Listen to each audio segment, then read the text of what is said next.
सबको राम राम भाई। चैप्टर चल रहा था जी अपना कंजंक्शन। ठीक है।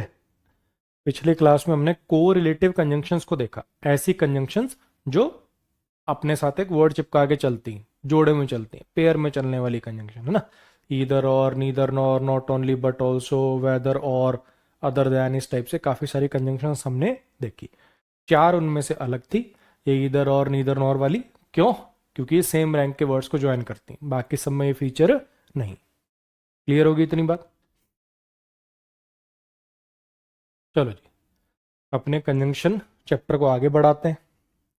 अब ये कुछ रूल हैं जी। ठीक है। एज के साथ सो नहीं आता। एज के साथ सो नहीं आता। रूल क्या है जी?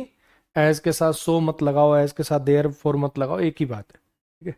सो और देयर फोर नहीं आएंगे इसके साथ। ठीक है। ऐसे ही दैट के साथ हाउ, वाई, वेयर, व्हेन ये सब मत लगाया करो। अगर दैट कंजंक्शन लगा दी तो ये मत लगाया करो।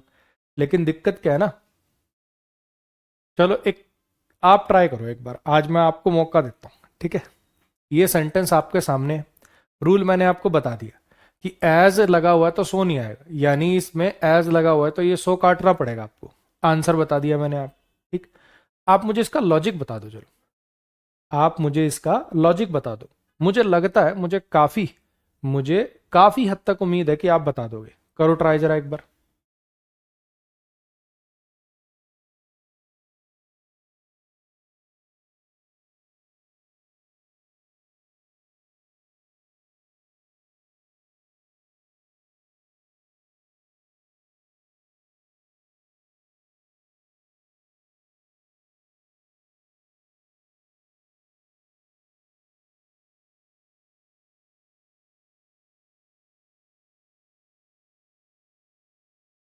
मैंने आपको कहा कि रूल है कि एज के साथ सो नहीं आता। ये आपके सामने सेंटेंस रखा हुआ है, इसमें एज लगा हुआ, सो लगा हुआ है, ये सो कट जाएगा। आप मुझे इस बात का लॉजिक बता दें कि ये सो हम क्यों हटा रहे हैं। थोड़ा सा सोचते ही आपको इसका जवाब अपने आप मिल जाएगा। करो ट्राई।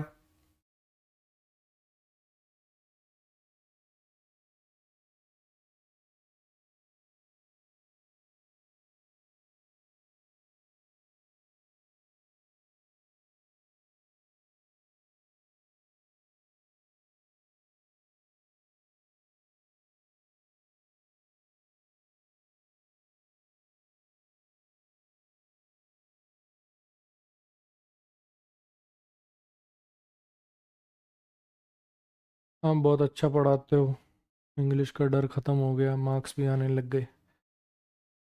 थैंक यू आयुष भाई, थैंक यू। सब आपकी मेहनत है, मैं तो बहुतों को पढ़ा रहा हूँ। ठीक है। पढ़ाता तो मैं बहुतों को हूँ, लेकिन पढ़ते ही नहीं है निकम्मे। जो पढ़ लेते हैं,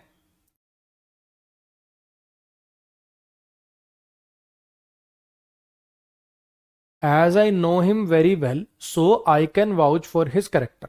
क्योंकि मैं उसे अच्छे से जानता हूं, इसलिए मैं उसके करेक्टर की गारंटी ले सकता हूं। वाउच फॉर मतलब गारंटी लेना। ठीक है जी। अब यहां पे जो रूल है कि एज के साथ सो नहीं आएगा, रूल जो है कि एज के साथ सो नहीं आएगा, उसका बिल्कुल सिंपल सा लॉजिक है। यहां पे आपको दो क्लॉजेज दिख रहे होंगे। यहां पे आपको दो क्लॉजेज नजर आ रहे होंगे, आई know him very well and I can vouch for his character. और दो क्लॉजेस को जोड़ने के लिए कितनी कंजंक्शन लगती है भाई साहब? एक ही लगती है ना। और ये तो कोई ऐसा भी नहीं है कि को रिलेटिव कंजंक्शन हो। को रिलेटिव में तो चलो ऑल दो और येट दोनों आ गई थी, है ना। ये कोई को रिलेटिव भी नहीं है। सो एज नाम से एक सिमिली होती थी, ये कोई सिमिली भी नहीं है। ये तो पहली बात तो एज तो लिखा हुआ है। तो दूर दूर तक इसका कोई को रिलेटिव से भी रिश्ता नाता नहीं है। यानी आपने जबरदस्ती का दो क्लॉज को जोड़ने के लिए दो कंजंक्शन चेप रखी हैं। तो यहां पे सिर्फ आप कॉमा लगा के और छोड़ देंगे। क्लियर हो गया जी? He asked me that if I had attended Aman's batch. उसने मुझसे पूछा क्या मैंने अमन का बैच अटेंड किया है। उसने मुझसे पूछा क्या मैंने अमन का बैच अटेंड किया है। अब फिर से वही बात, यहाँ पे रूल हमें पढ़ना है कि दैट के साथ हाउ, वाई, वेयर, व्हेन ये सब यूज मत किया करो। क्यों मत यूज किया करो? ये अपने आप में कंजंक्शन बन सकते हैं। तो जब ये कंजंक्शन बन सकते हैं तो जबरदस्ती का वो क्यों लगाएंगे? उसने मुझसे पूछा कि क्या मैंने अमन का बैच अटेंड किया था। इफ भी लिख लेंगे इसमें, इसमें इफ भी डाल दूंगा मैं, how, I, where, when, if भी आएगा इसी में ना। तो ही आस्क्ड मी, एक clause, I had attended Aman's batch, दूसरा क्लॉज। अब ये दो क्लॉज को जोड़ने के लिए तो एक ही कंजंक्शन चाहिए थी, इन दो क्लॉजेस को जोड़ने के लिए तो एक ही कंजंक्शन चाहिए थी ना, ये दूसरी क्यों जबरदस्ती का। और दोनों में से कौन सी हटाएं बताना, दैट हटाएं कि इफ हटाएं, क्या वाला मीनिंग देना। उसने मुझसे पूछा क्या मैंने अमन का बैच अटेंड किया था, अगर आप दैट को रख लोगे इफ को हटा दोगे तो ये मीनिंग तो आ ही नहीं पाएगा, हाँ कि ना। आस्क लगा हुआ है तो इफ को रखना पड़ेगा ना, तो इसका मतलब इस दैट को आपको उड़ाना पड़ेगा। बोलो जी, क्लियर हुई इतनी बात। अब इस सेंटेंस पे आ जाइए। उसने मुझसे पूछा कि मैंने रोहन को क्यों थप्पड़ मारा। He asked me why why I had slapped Rohan. उसने मुझसे पूछा मैंने रोहन को क्यों मारा। अब फिर से वही बात, दो क्लॉजेज हैं, दो क्लॉजेज हैं तो इनको जोड़ने के लिए एक कंजंक्शन चाहिए, ठीक। अच्छा, वो दैट होगी कि वाई होगी, ये क्यों वाला मीनिंग तो वाई से आएगा, दैट से तो आएगा नहीं, तो इसको अपने को ड्रॉप करना पड़ेगा। बोलो जी, इतनी बात हुई क्लियर। अब ये नीचे वाले सेंटेंसेस को पढ़ो और देखो, मुझे बताओ क्या यहां पे दैट के साथ व्हेन सही है कि गलत है। ये वाला जो सेंटेंस है इसमें दैट के साथ व्हेन सही है कि गलत है, एक बार देख के बताना। सत्यम भाई, ऐप को अनइंस्टॉल करके इंस्टॉल कर लो, फिर भी इशू आए तो सपोर्ट वाले नंबर पे मैसेज करो। मैं क्या करूंगा इसमें, मैं क्या हेल्प कर सकता हूं बता। किसी एक पर्टिकुलर बच्चे की ऐप में अगर कोई प्रॉब्लम आ रही है, सबको आती तो देखो फिर तो बवाल ही हो जाता। किसी एक पर्टिकुलर बच्चे की ऐप में अगर कोई इशू आ रहा है तो उसमें मैं क्या कर सकता हूँ, वो तो सपोर्ट टीम करेगी। ऐप को अनइंस्टॉल करके इंस्टॉल कर ले, फिर भी तेरा इशू रिजॉल्व नहीं होता तो सपोर्ट टीम को मैसेज कर। यहाँ 150 बार कमेंट करने से क्या होगा।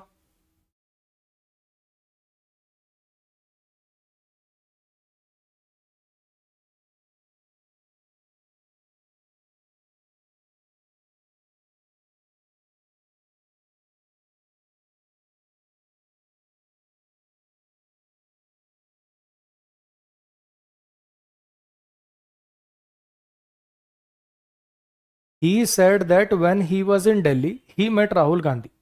उसने कहा कि जब वो दिल्ली में था, उसने कहा कि जब वो दिल्ली में था वो राहुल गांधी से मिला था। उसने कहा कि जब वो दिल्ली में था वो राहुल गांधी से मिला था। अब मुझे बताओ, अभी अपने देखा कि दैट और इफ साथ में नहीं आ पाएंगे, दैट और वाई साथ में नहीं आ पाएंगे, है ना। इसमें से उड़ा दिया हमने दैट को, तो क्या यहां पे भी दैट को उड़ाना मैंडेटरी है, क्या यहां पे भी दैट आपको उड़ाना पड़ेगा। बोलो। जैसे कि मैंने आपको कह रखा है, कोई भी रूल कब अप्लाई नहीं होगा, अगर ये जानना चाहते हो तो आप ये जान लो कि वो रूल जब अप्लाई होता है उसके पीछे का लॉजिक क्या है। हमने यहाँ पे दैट को क्यों उड़ाया, ऐसा तो नहीं है ना कि कोई बोलने सुनने में अच्छा नहीं लग रहा था, अच्छा शक्ल अच्छी नहीं लगी तो उड़ा दी, कोई रीजन था ना हमारे पास रीजन ये था कि दो क्लॉज को जोड़ने के लिए एक ही कंजंक्शन की रिक्वायरमेंट है, तो वो इफ और वाई बन गई तो ये जबरदस्ती नहीं आएगा, है ना। और वो एक भी हमने इन्हीं को क्यों चूज किया, क्योंकि मीनिंग वो वाला चाहिए था। अब यहां पे अगर आप देख पा रहे हो, तो यहां पे तीन क्लॉजेज हैं, ही सेड और when he was in Delhi और ही मेट राहुल गांधी। यहाँ पे तीन क्लॉजेज हैं, ही सेड एक clause, when he was in Delhi दूसरा क्लॉज, और ही मेट राहुल गांधी तीसरा क्लॉज। और तीन क्लॉज को जोड़ने के लिए कितनी कंजंक्शन लगेंगी, दो लगेंगी।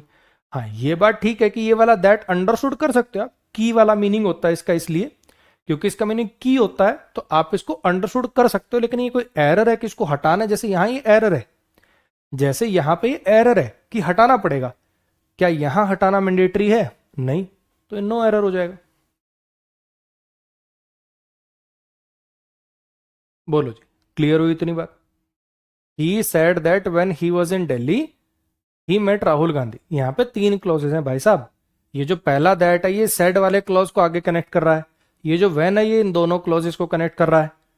तो इस बार तीन क्लॉज हैं, दो कंजंक्शन की रिक्वायरमेंट थी, दो लगी हुई है, सही है, कोई दिक्कत नहीं इसमें। Although he was present there yet he didn't support us. हालांकि वहां प्रेजेंट था, फिर भी उसने हमें सपोर्ट नहीं किया। ये सेंटेंस भी नो एरर है। ये मैंने यहां क्यों लिखा, ये इसलिए लिखा भाई, ताकि आपको याद करा दूं, कहीं ऐसा ना हो कि यहाँ पे आपने दो क्लॉजेस देखे, मैंने कहा एक ही कंजंक्शन की जरूरत है, दो क्लॉजेस देखे, मैंने कहा एक ही कंजंक्शन की जरूरत है, कहीं ये बात तुम को रिलेटिव पे ना कर दो। कोरिलेटिव कंजंक्शंस जो होती हैं वो जोड़े में चलने वाली कंजंक्शन होती हैं। पता चले तुम बोलो कि अच्छा दो क्लॉज हैं, दो क्लॉज हैं तो एक ही कंजंक्शन आनी थी और उड़ा दो इसको। ऑल्दो के साथ तो येट का पेयर है ना, ऑल्दो येट तो एक कोरिलेटिव कंजंक्शन है, ये तो दोनों कंजंक्शन इकट्ठी लगा के एक ही मानी जाएंगी। अगर दोनों और भी लगा दोगे तो एक ही मानी जाती हैं ये। तो वो वाली बात यहां अप्लाई मत कर देना, इसलिए ये सेंटेंस यहां दोबारा लिखा है। हालांकि बोल दिया था मैंने, फिर भी लिखित में भी बता दिया आपको दोबारा से। बोलो जी, क्लियर होगी इतनी बात?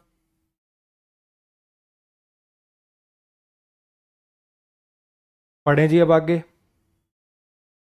एक वर्ड है जी टिल।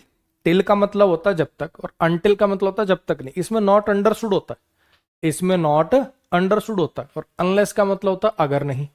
ठीक है। टिल का मतलब होता है जब तक। अगर मैं कहूं I will wait till 7 AM, मैं इंतजार करूंगा 7 बजे तक। ठीक है। और अनटिल का मतलब होता है जब तक कोई एक्शन नहीं हो जाता, जब तक कोई चीज नहीं हो जाती, उसके लिए अपन यूज करते हैं अनटिल का। और अनलेस का मतलब होता है अगर नहीं। ये टाइम की बात करता है, ये जनरल कंडीशन की बात करता है। ठीक है। एक बार ये 3 सेंटेंसेस हैं, एक बार आप ट्राई करो अपने आप, फिर मैं कराता हूं। एक नजर मारो अपने आप।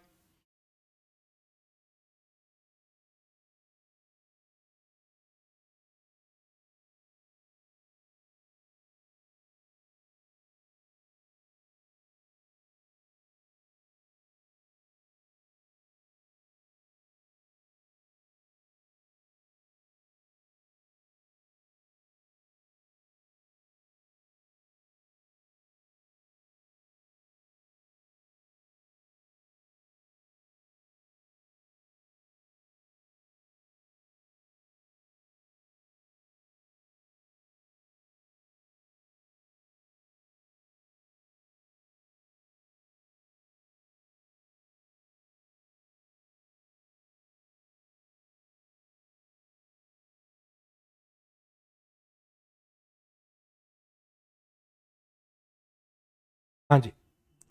Please don't play loud music. Loud music मत बजाओ अनटिल या till I am studying here. Please loud music मत बजाओ, लाउड म्यूजिक मत बजाओ। टिल का मतलब हो जाएगा जब तक मैं यहां पे पढ़ रहा हूं, और अनटिल का मतलब हो जाएगा जब तक मैं यहां पे नहीं पढ़ रहा हूं। बताओ क्या चाहिए था यहां पे? अगर आप यहां पे अनटिल लगा दोगे ना, अगर यहां पे आप अनटिल लगा दोगे तो इसके साथ नॉट अंडरस्टूड हो गया, आप ये मान के चलो, है ना, अनटिल में नॉट होता है।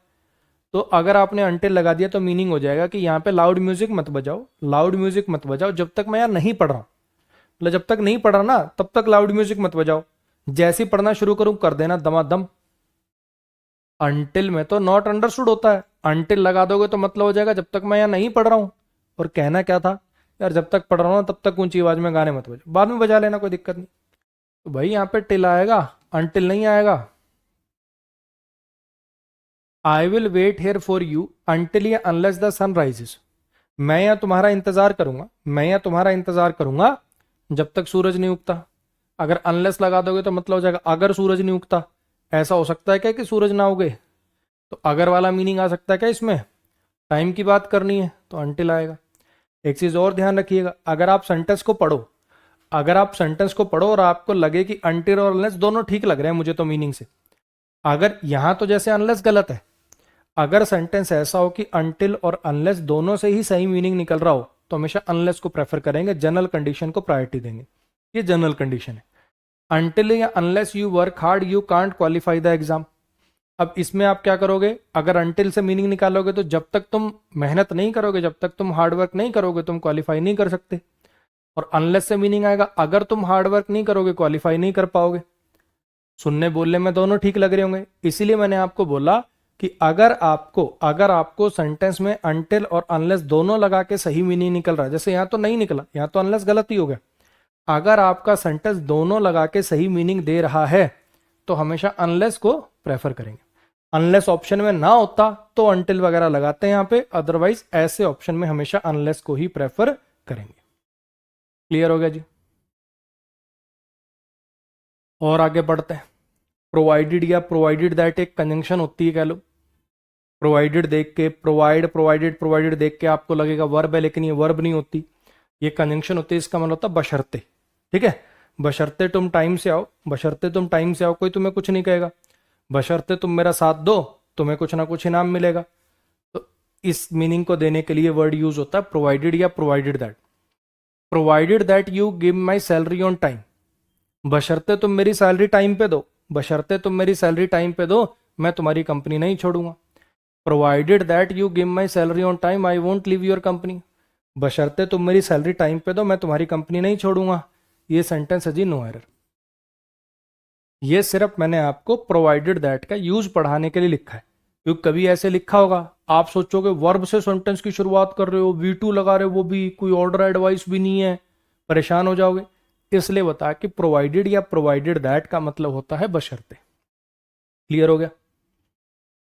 इफ या whether you come I will inform your parents. अब इफ और वेदर के बीच का डिफरेंस देख लो। अगर मीनिंग देना हो तो वो सिर्फ इफ ही दे सकता है, क्या वाला मीनिंग देना हो वो इफ और वेदर दोनों दे सकते हैं। लेकिन ध्यान रखिएगा अगर और से पेयर बनाना हो तो फिर वो वेदर ही बना पाएगा। एक ट्राई करो इन तीनों के साथ, पहले आप फिर मैं कराता हूं, ट्राई करना।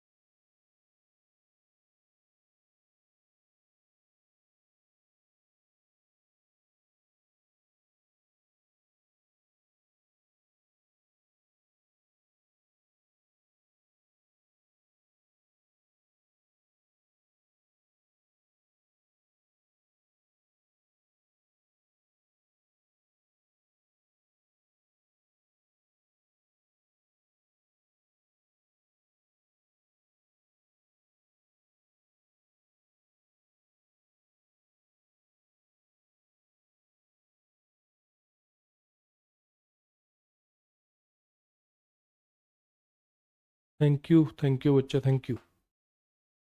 जो भी तारीफ कर रहे हैं थैंक यू। इफ या whether you come I will inform, if या whether you come I will inform your parents. अगर तुम आए तो तुम्हारे घर वालों को बता दूंगा या बता दूंगी। मान लो कोई सर फिर आशिक है, ठीक है, वो कह रहा है ऐसे बात नहीं करेगी, तेरे हॉस्टल के नीचे आके नौटंकी करूंगा, पूरी बेइज्जती करा दूंगा तेरी। तो वो कह रही है अगर तुम आए ना, अगर तुम आए तुम्हारे घर वालों को बता दूंगी। तो ये अगर वाला मीनिंग तो वेदर से आ नहीं पाएगा, वेदर तो ऑप्शन देने काम आता है, ये या फिर ये, है ना। तो यहाँ पे इफ आ जाएगा। ही आस्क्ड द पीपल, उसने लोगों से पूछा, क्या किसी ने उसकी बेटी को देखा है। उसने लोगों से पूछा क्या किसी ने उसकी बेटी को देखा। अब ये जो क्या वाला मीनिंग है ये इफ भी दे सकता है, वेदर भी दे सकता है, दोनों ठीक है। I am not sure if या whether Rajat would join us और नॉट। मैं श्योर नहीं हूं रजत हमें ज्वाइन करेगा या नहीं। इस बार और आ गया, मीनिंग तो क्या वाला है, मीनिंग तो क्या वाला ही है, लेकिन इस बार और आ गया। और का पेयर तो सिर्फ वेदर के साथ ही बनता, इफ के साथ नहीं बनता। बोलो जी, क्लियर हो गया? नेक्स्ट पे आ जाइए। अब हमें पढ़ना है कंजंक्शन का यूसेज, ठीक है, कि कहां पे कौन सी कंजंक्शन अपने को लगानी चाहिए। सिंपल सी बात है यार, कंजंक्शन चलती है मीनिंग के बेस पे, ठीक है। देखना कैसे, इधर देखो, जैसे ये कंजंक्शन है, इन सब का मतलब होता है क्योंकि। मैं ऑफिस नहीं गया क्योंकि मैं बीमार था, मैंने उसको थप्पड़ मारा क्योंकि वो मुझे डिस्टर्ब कर रहा था। ये वाले जो शब्द हैं इनका मतलब होता है क्योंकि। आप सेंटेंस पढ़ोगे, अगर आपको क्योंकि वाला मीनिंग चाहिए तो आप ये लगाओगे, इनका मीनिंग होता है इसलिए। आप सेंटेंस पढ़ोगे, अगर आपको इसलिए वाला मीनिंग चाहिए तो आप ये लगाओगे, he came late so the teacher scolded him, he worked hard so he cracked the exam. अगर आपको इसलिए वाला मीनिंग चाहिए तो फिर आप ये लगाओगे। अगर आपकी कॉन्ट्रोडिक्टरी बात है, अगर आपकी बातें कॉन्ट्रोडिक्टरी हैं, जैसे उसने मेहनत तो बहुत करी थी, एग्जाम पास नहीं कर पाया, although he studied hard he couldn't crack the exam. ऐसे हालांकि वाला मीनिंग देना हो और उल्टा रीजन बताना हो, रिजल्ट क्या आया, एग्जाम पास नहीं कर पाया, क्या रीजन होना चाहिए था, पढ़ा ही नहीं, उल्टा कारण बता रहे हो आप कि हालांकि पढ़ा था, तो फिर ये लगाते हैं। ऐसे उल्टा अगर परिणाम आ जाए, उल्टा अगर परिणाम आ जाए, हमने समझाने की कोशिश करी लेकिन नहीं माना, we try to convince him, we try to convince him but he didn't agree with us. हमने समझाने की कोशिश तो करी लेकिन मानना नहीं। अब यहां पे उल्टा रिजल्ट आ जाए तो फिर ये वाली लगाते हैं। इनमें आपस में क्या डिफरेंस है, इनमें आपस में क्या डिफरेंस है वो बताऊंगा आपको, कि एज कब प्रेफर करना है, बिकॉज कब प्रेफर करना है वो बताऊंगा। अभी अभी के लिए आप ये मान के चलो कि ये चारों सेम बात है फिलहाल के लिए। आपको क्योंकि वाला मीनिंग चाहिए तो ये लगाओ, ऐसे ही आपको इसलिए वाला मीनिंग चाहिए तो आप ये लगाओ, हालांकि वाला मीनिंग चाहिए तो ये लगाओ, और फिर भी वाला मीनिंग चाहिए तो ये लगाओ। एक ट्राई करो, ठीक है। ये कुछ सेंटेंसेस हैं, बीच में डैश लगा हुआ है, आप भरो अपनी मर्जी से। मर्जी से तो क्या ऐसे अक्कड़ बक्कड़ बम्बे बो करके नहीं भरना है, आपको देखना है, सोचना है, उसके अनुसार आप इनमें से ABCD ऑप्शन भरिए। फिर मैं कराता हूं, करो ट्राई एक बार।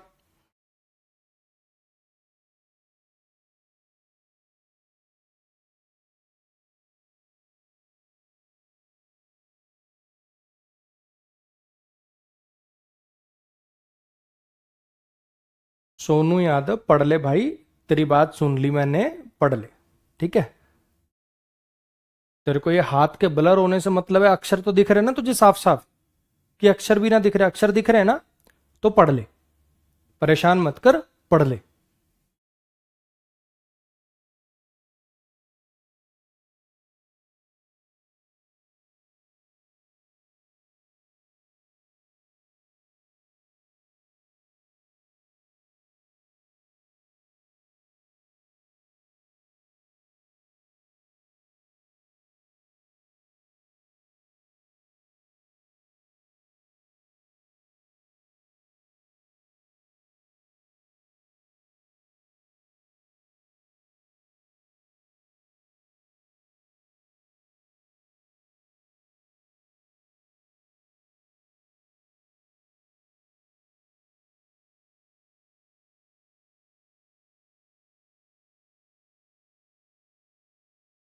नहीं समीर भाई नहीं जानता मैं, प्लीज और कमेंट्स मत करिए।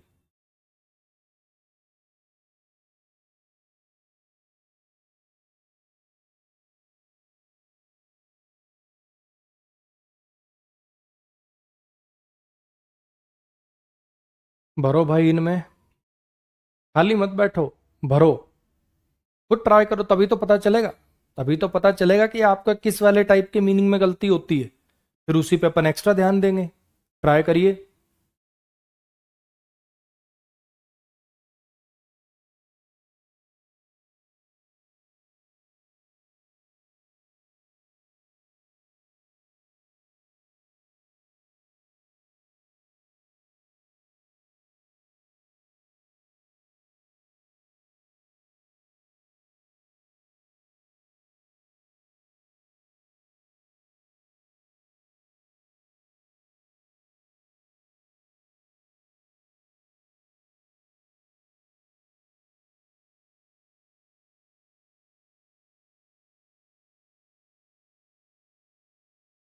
आ जाओ जी।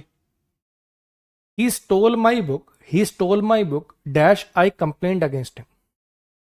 अब यहां पे अगर आप देख पा रहे हो तो दो बातें हो रही, एक तो किताब चोरी होना और एक उसके खिलाफ कंप्लेंट कर देना, ठीक है जी। अब वैसे तो कुछ भी दिमाग लगाने की जरूरत नहीं है। जिस बच्चे को थोड़ी सी भी रीडिंग आती है वो सीधा सीधा क्या करेगा, उसने मेरी किताब चुराई थी, उसने मेरी किताब चुराई थी। अब पहली बात तो सिंपल सी एक बेसिक बात ये सोचो, क्या इसमें ऐसी कोई अपोजिट बातें हैं? जैसे देखो अपोजिट बातें किसको कहते हैं यहाँ, उसके पास पैसा है मदद नहीं करेगा। पैसा हो तो मदद करनी चाहिए लोगों की, पैसा है मदद नहीं करेगा, ये कॉन्ट्राडिक्टरी बातें हैं, हाँ कि ना। कंपनी अच्छे पैसे दे रही थी उसने छोड़ दी, ये कॉन्ट्राडिक्टरी बातें हैं। तो ये वाले वर्ड तो कॉन्ट्राडिक्शन को दिखाते हैं, ऑल दो और बट तो कॉन्ट्राडिक्शन को दिखाते हैं।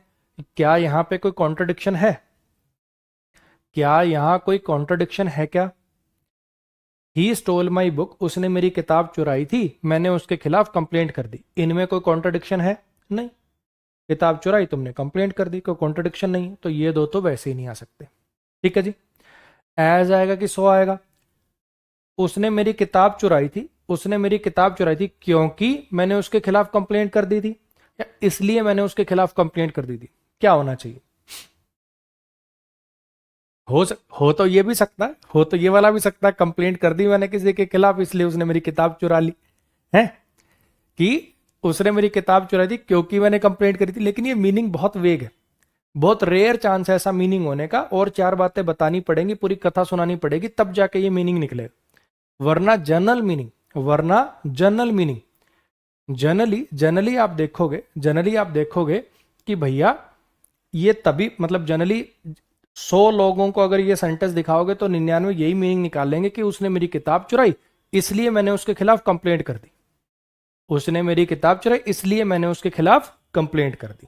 ठीक है, तो यहां पे इसलिए वाला मीनिंग देना है, इसलिए सो आ जाएगा। क्लियर हुई इतनी बात? He has a lot of money, he has a lot of money dash, he won't help us. अब यहां पे कॉन्ट्रडिक्शन आया कि उसके पास खूब सारा पैसा है, उसके पास खूब सारा पैसा है, वो हमारी मदद नहीं करेगा। ठीक, तो यहां पे इतनी बात तो समझ में आ गई कि ये दो तो आएंगे नहीं, इतनी बात तो समझ में आ गई कि ये एज सो तो आएंगे नहीं, है कि ना? अब मुझे कॉन्ट्रडिक्शन में से चूज करना है कि ये लगाऊं कि ये लगाऊं। अब इसके लिए बड़ा ध्यान से मेरी बात सुनना, बड़ा ध्यान से एक लाइन बोल रहा हूं, उसको सुनना। पढ़ना तो पूरा सेंटेंस ही होता है, मीनिंग तो पूरे सेंटेंस का ही निकालना होता है, लेकिन ध्यान रखना कंजंक्शन उस क्लॉज के हिसाब से लगती है जिस क्लॉज के शुरू में लगाई जाती है। कंजंक्शन उस क्लॉज के हिसाब से लगती है जिस क्लॉज के शुरू में लगाई जाती है। यानी यहां जो कंजंक्शन भरोगे वो इस क्लॉज के बेस पर होगी कि ये क्या है। मेरी बात समझे क्या बोला मैंने? मैंने कहा अगर इसको भी पहले मैं इसको उस बेसिस, अभी तो आपने मीनिंग से सीधा आसानी से कर लिया, लेकिन वैसे अगर सोचें तो ये कारण है, ये एक रीजन है। किताब चोरी करी उसने मेरी, और परिणाम क्या है कि मैंने उसकी कंप्लेंट कर दी। ये रीजन है और ये रिजल्ट है, हाँ कि ना? ये रीजन है और ये एक रिजल्ट है। सही थे रीजन रिजल्ट, कोई कॉन्ट्रडिक्शन वाली बात नहीं थी। रिजल्ट के लिए लगानी है, रिजल्ट के लिए लगानी है टेबल देखो अब वापस। एक क्योंकि वाली आती है रीजन बताने के लिए, रिजल्ट बताने के लिए ये आती हैं, उल्टा कारण बताने के लिए ये आती हैं। आप बाकी सारी चाहे मत देखो, टॉप टॉप वाली देख लो। एज को लगाओगे आप रीजन बताने के लिए, सो को बताओगे रिजल्ट बताने के लिए, उल्टा कारण बताना है, उल्टा रीजन बताना है। कोई रिजल्ट आया हुआ उसका जो सही कारण होना चाहिए वो नहीं, उल्टे ही कारण बता रहे हो तो ऑल दो लगा लेना, उल्टे परिणाम बता रहे हो तो बट लगा लेना। ठीक है, अब मैं आपको ये कह रहा हूं यहां पे तो कोई अपोजिट वाली तो बात नहीं थी, ये रीजन है ऑब्वियसली, ये रिजल्ट है, और रिजल्ट के लिए क्या आती है? सो आती है। इतनी कहानी क्लियर हो गई? चलो अब नेक्स्ट पे आओ। He has a lot of money he won't help us. दो बातें यहाँ पे, उसके पास खूब सारा पैसा है वो हमारी मदद नहीं करेगा, उसके पास खूब सारा पैसा है वो हमारी मदद नहीं करेगा। अब यहां पे मुझे बताओ कौन सा रीजन और कौन सा रिजल्ट है? वैसे तो साफ साफ दिख रहा है वो प्रेजेंट में है, फ्यूचर में है, विल नॉट की शॉर्ट फॉर्म है ना? और प्रेजेंट में है, फ्यूचर में है, और मीनिंग से भी आपको पता चल रहा होगा कि ये रिजल्ट है। परिणाम क्या निकला? परिणाम क्या निकला कि वो हमारी मदद नहीं करेगा, और उसका रीजन ये, हाँ कि ना? अब दिक्कत यही होती है, बच्चा क्या है इसका मीनिंग निकालते समय, कोई बच्चा कुछ मीनिंग निकालता है, कोई बच्चा कुछ मीनिंग निकालता है। कोई बच्चा इसकी हिंदी मीनिंग क्या निकालेगा कि उसके पास बहुत सारा पैसा है, उसके पास बहुत सारा पैसा है हालांकि वो हमारी मदद नहीं करेगा, उसके पास बहुत सारा पैसा है लेकिन वो हमारी मदद नहीं करेगा। जो मीनिंग निकालोगे उस हिसाब से आप तो भर रहे हो। लेकिन थोड़ा सोच, ग्रामेटिकली सोच। मैंने अभी आपको एक लाइन बोली बड़ी इंपॉर्टेंट, कंजंक्शन उस क्लॉज के हिसाब से आती है जिस क्लॉज के शुरू में लगाई जाती। 1 मिनट देना भाई मुझे ना।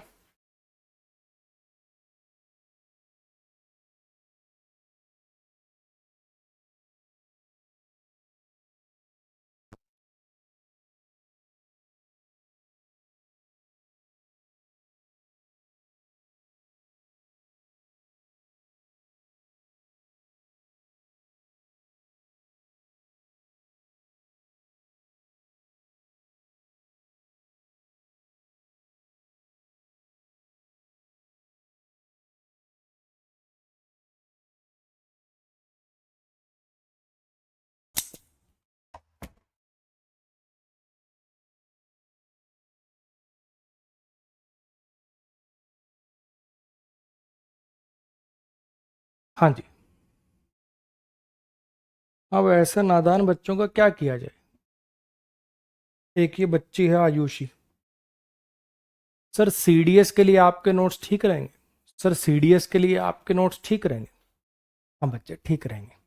ये जो कोर्स है, एसएससी का कोई भी exam, CGL, CPO, steno, CHSL, MTS, ऐसे ही डिफेंस के सीडीएस, एनडीए, एफकैट, ऐसे ही बैंक के IBPS clerk, PO, SBI PO level तक सबके लिए कोर्स रिलेवेंट है।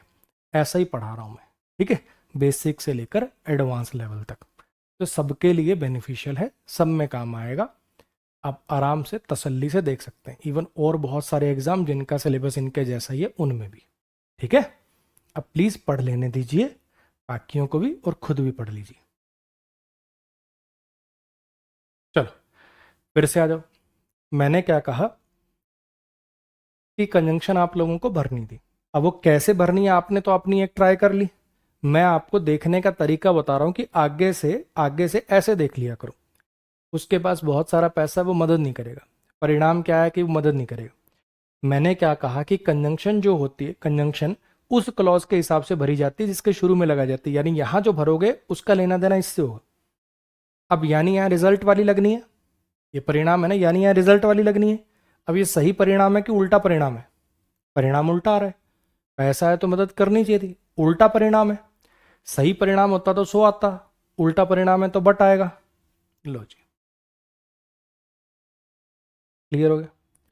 अब ये सेम ही सेंटेंस है, यहाँ कॉमा आएगा मैं लगा दूंगा। अब ये सेंटेंस सेम ही है, ये जो सेंटेंस है ये सेम ही है, बस मैंने फिलअप की पोजीशन चेंज कर ली। अब इस बार क्या हुआ देखना, ये वाला फिर सेम सेंटेंस है, उसके बाद बहुत सारा पैसा मदद नहीं करेगा। तो आपको पता है कि ये रीजन है, आपको पता है कि ये रीजन है और ये रिजल्ट है। सेंटेंस बिल्कुल सेम है, सिर्फ और सिर्फ डैश की मतलब फिलअप की पोजीशन चेंज हुई है, कंजंक्शन की पोजीशन चेंज हुई है। तो इस बार जैसा मैंने आपको पहले बोला कि भाई कंजंक्शन उस क्लॉज के हिसाब से आती, कंजंक्शन उस क्लॉज के हिसाब से आती जिसके शुरू में लगाई जाती। अब इस बार ये रीजन वाले के शुरू में आ गई। सेंटेंस बिल्कुल सेम है, मीनिंग बिल्कुल सेम है, बस इस बार ये रीजन वाले के शुरू में आ गई। अब रीजन वाली कौन सी है? एज और ऑल दो है। अगर सही रीजन होता, अगर सही रीजन होता तो एज आता। अगर सही रीजन, मान लो यहां पे ऐसे लिखा होता, he does not have any money, he doesn't have any money, उसके पास पैसे नहीं है, उसके पास पैसे नहीं है, वो हमारी मदद नहीं करेगा। फिर यहाँ पे एज आ जाता, क्योंकि उसके पास पैसे नहीं है वो हमारी मदद नहीं करेगा। सही रीजन बताते तो एज आ जाता, ये तो उल्टा रीजन बता रहे हो। रिजल्ट आ रहा है कि मदद मदद नहीं करेगा और रीजन दे रहे हो कि पैसे हैं, तो फिर हालांकि कॉन्ट्राडिक्टरी बात करनी पड़ेगी। उल्टे रीजन के लिए क्या आता है? ऑल दो आता है। क्लियर हुआ? Company was paying him well, company उसको अच्छे पैसे दे रही थी। ही लेफ्ट इट, उसने छोड़ दी। अब इसमें से आपको पढ़ के पता चल गया होगा, ये रिजल्ट है कंपनी को छोड़ देना, और ये रीजन है। और जैसा कि मैंने अभी आपको 1 मिनट पहले बोला कि कंजंक्शन, कंजंक्शन उस क्लॉज के हिसाब से भरी जाएगी जिसके शुरू में लिखी जाएगी। अब यहां पे ये वाला जो पार्ट आप देख पा रहे हैं ये रिजल्ट है, यानी रिजल्ट वाली लगेगी। यानी या तो 100 आएगी या बट आएगी।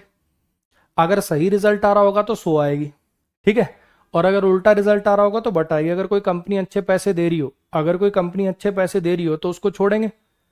बोलो, ऐसा होगा क्या? ये तो उल्टा कर दिया आपने। अच्छे पैसे दे रहे हो, अच्छे पैसे दे रही है कंपनी, इधर छोड़ रहे हो तुम, तो कॉन्ट्राडिक्टरी बात है। कॉन्ट्राडिक्टरी रिजल्ट को दिखाने के लिए क्या लगाना पड़ेगा आपको? बट लगाना पड़ेगा। बिल्कुल सेम सेंटेंस है, बिल्कुल सेम सेंटेंस है, बस पोजीशन चेंज हो गई, बस पोजीशन चेंज हो गई। तो आपको समझ में आ गया कि इस बार रीजन वाला लगेगा, इस बार रीजन वाला लगेगा, और उल्टा रीजन है तो क्या लगाना पड़ेगा? ऑल दो लगाना पड़ेगा। बोलो जी, क्लियर हो गया?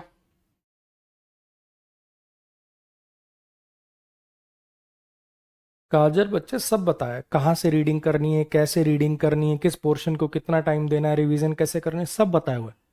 पहली क्लास के पहले सेंटेंस से पढ़ो, स्ट्रेटजी वाली क्लास में सब बताया। ठीक है, रोज रोज स्ट्रेटजी पूछने से काम नहीं चलेगा, करने से होगा वो। ठीक। चलो जी, फिर से कुछ सेंटेंसेस हैं। एक बार एक काम करो, जो बातें मैंने बोली उनको एक बार माइंड में रिवाइज करो। मैंने क्या कहा? ये रीजन के लिए आती है। इनके ऊपर लिख दूं क्या? इनके ऊपर लिख देता हूं ताकि थोड़ा सा आपको यहीं की यहीं देखना आसान हो जाए। या इनके ऊपर इनका मीनिंग लिख दूं? मीनिंग लिख दूं कि दोनों चीजें लिख दूं? दोनों ही लिख देता हूं लो।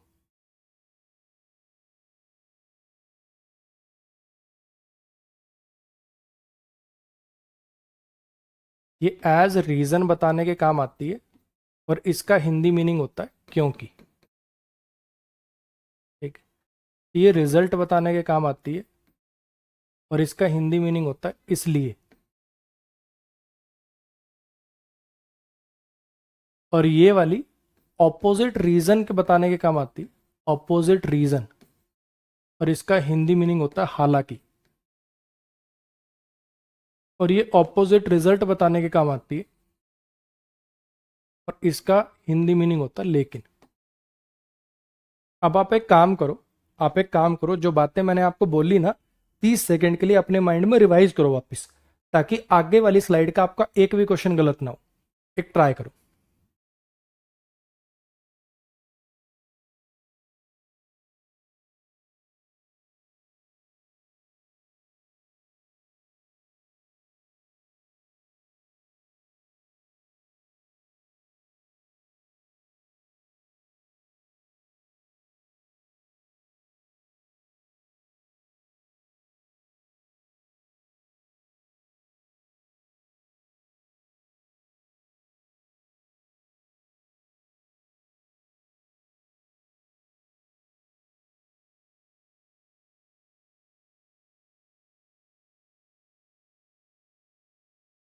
अब एक दूसरी काजल जी आई हैं।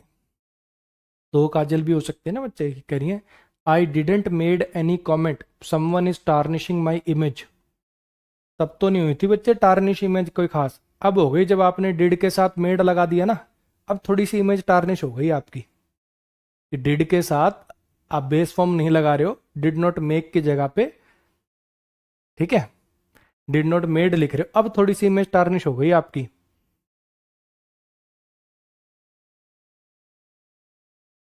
थैंक यू भाई, थैंक यू।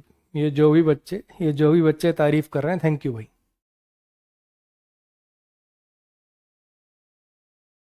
दोस्तों को रेफर कर दिया है। बढ़िया भाई बढ़िया, थैंक यू सो मच। आ जाओ। क्या बोला मैंने, एक बार फिर से बता दो। सिंपल सा यार, पढ़ना तो आपको देखो पूरा सेंटेंस होता है। मैं इस पूरे सेंटेंस को पढ़ूंगा, ऐसा नहीं कि इतना ही पार्ट पढ़ूंगा, पढ़ूंगा तो मैं पूरे को। और फिर सोचूंगा, उसने मेरी किताब चुराई, मैंने उसके खिलाफ कंप्लेंट कर दी। तो पढ़ के मुझे पता चल गया कि ये रीजन लग रहा है और ये रिजल्ट लग रहा है। ठीक है, ये कारण लग रहा है और ये परिणाम लग रहा है। कंजंक्शन उस क्लॉज के हिसाब से भरी जाती है जिस क्लॉज के शुरू में लगाई जाती है। तो यानी परिणाम के हिसाब से लगानी। परिणाम बताने वाले ये और ये कॉन्ट्रोडिक्टरी परिणाम बताता है और ये सिंपल परिणाम बताता है। ये सिंपल परिणाम है तो सो आ गया। ऐसे ही उसके पास पैसे मदद नहीं करेगा, ये रीजन है रिजल्ट है, यानी रिजल्ट वाली भरनी है। कॉन्ट्रोडिक्टरी रिजल्ट है तो मैंने बट भर दिया। ये रीजन है रिजल्ट है, कॉन्ट्रोडिक्टरी रीजन है तो मैंने ऑल दो भर दिया। कंपनी अच्छे पैसे दे रही थी, छोड़ दी। उल्टा रिजल्ट आ रहा है तो बट लगा लिया। ऐसे ही मैंने पूरा का पूरा आपको पढ़ाया। चलो जी, इस पे आ जाइए। एज, सो, ऑल दो और बट फिर से वही है। मैं फिर से एक बार लिख दूं इनके ऊपर। ये रीजन बताने के काम आती है जी, क्योंकि इसका मीनिंग होता है। ये रिजल्ट बताने के काम आती है जी, इसका मीनिंग होता है इसलिए। ये ऑपोजिट रीजन बताने के काम आती है, इसका मीनिंग होता है हालांकि। ये ऑपोजिट रिजल्ट बताने के काम आती है, इसका मीनिंग होता है लेकिन। करो ट्राई एक बार, करो ट्राई अपने आप, फिर मैं कराता हूं।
हाँ जी, पहुंचे।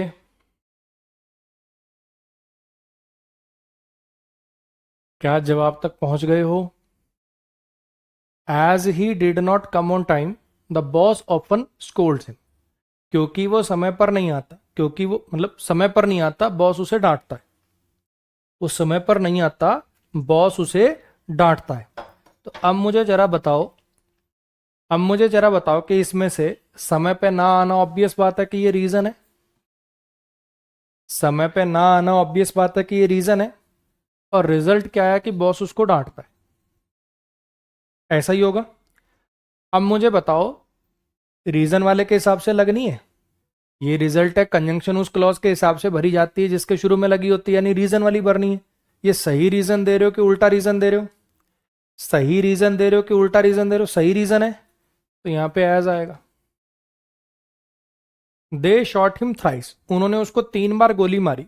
उन्होंने उसको 3 बार गोली मारी, वो बच गया।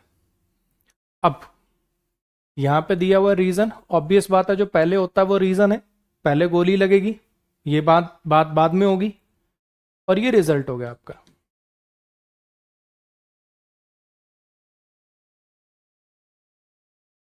ठीक है जी। अब मुझे बताओ, रिजल्ट के हिसाब से लगानी, यानी या तो सो लगेगा या बट लगेगा। अब ये सही रिजल्ट आ रहा है कि उल्टा रिजल्ट आ रहा है? अगर किसी को गोली लगेगी, अगर किसी को गोली लगेगी और इधर लिख रहे हो बच गया, तो इसका मतलब उल्टा रिजल्ट आ रहा है। उल्टा रिजल्ट आ रहा है तो क्या करना पड़ेगा यहाँ पे? बट करना पड़ जाएगा। फिर से सेंटेंस बिल्कुल वही, बस पोजीशन चेंज होगी। इस बार इधर लिखा हुआ रिजल्ट, इधर लिखा हुआ रीजन। हाँ जी, वो बच गया। और उसका कारण आप दे रहे हो कि 3 बार गोली लगी थी। इधर कह रहे हो बच गया और कारण आप दे रहे हो कि 3 बार गोली लगी थी। ये तो उल्टा कारण दे रहे हो। उल्टा कारण देने के लिए क्या लगाना पड़ेगा? ऑल दो लगाना पड़ेगा। He tried really hard, could not complete the task. He tried really hard, ही छूटा हुआ यहाँ पे टाइपिंग एरर है, मैं ठीक कर दूंगा इसको। ही tried really hard dash he could not complete the task. अब रिजल्ट क्या आया?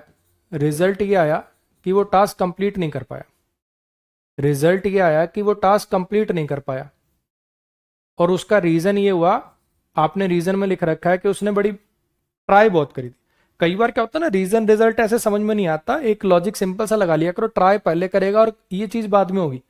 जो पहले होगा ऑब्वियसली वो रीजन होगा और ये बाद वाला रिजल्ट होगा। हाँ कि ना? कई बार क्या ना, ऐसे सीधा सीधा, जैसे देखो ये इसमें सीधा सीधा नजर आ रहा है, लेट आता था इसलिए बॉस डांटता था, साफ साफ नजर आ रहा है। यहाँ पे ट्राई करी, टास्क कंप्लीट नहीं कर पाए, यहाँ पे ऐसा अच्छे से समझ में नहीं आ रहा ना। तो काफी जगह ये लॉजिक भी अप्लाई हो जाता है कि ऑब्वियस बात है ट्राई पहले होगी और ये वाली बात बाद में पता चलेगी कि टास्क कर पाया नहीं कर पाया। तो इसको रीजन की कैटेगरी में डाल देंगे अपन, और इसको रिजल्ट की कैटेगरी में डाल देंगे। ठीक है। अब लगानी तो रिजल्ट वाली ऑब्वियस बात है। अब ये क्या कॉन्ट्राडिक्टरी रिजल्ट आ रहा है, सही आ रहा है? कोई मेहनत करे तो टास्क कंप्लीट होना चाहिए, है ना? ये तो उल्टा रिजल्ट आ रहा है। उल्टा रिजल्ट आ रहा है तो फिर यहाँ पे क्या लिखना पड़ेगा आपको? बट करना पड़ेगा। फिर से सेंटेंस वही है, बस स्ट्रक्चर बदल गया। सेंटेंस वही है, बस स्ट्रक्चर बदल गया। ये मेरा रीजन था और ये मेरा रिजल्ट था। कंजंक्शन उस क्लॉज के हिसाब से भरी जाती है जिस क्लॉज के शुरू में लगाई जाती है। इस पर मुझे रीजन वाली लगानी है। रीजन वाली लगानी है तो फिर उल्टा रीजन देना, तो क्या लिखनी पड़ेगी? ऑल दो लिखनी पड़ेगी। इस बार मुझे लगता है जो पिछली बार जिनके गलत हो रहे थे, काफी बच्चों को ये बात समझ में आ गई होगी। काफी हद तक मुझे लगता है कि ये बातें आप लोगों को क्लियर हो गई होंगी। नेक्स्ट पर आ जाइए।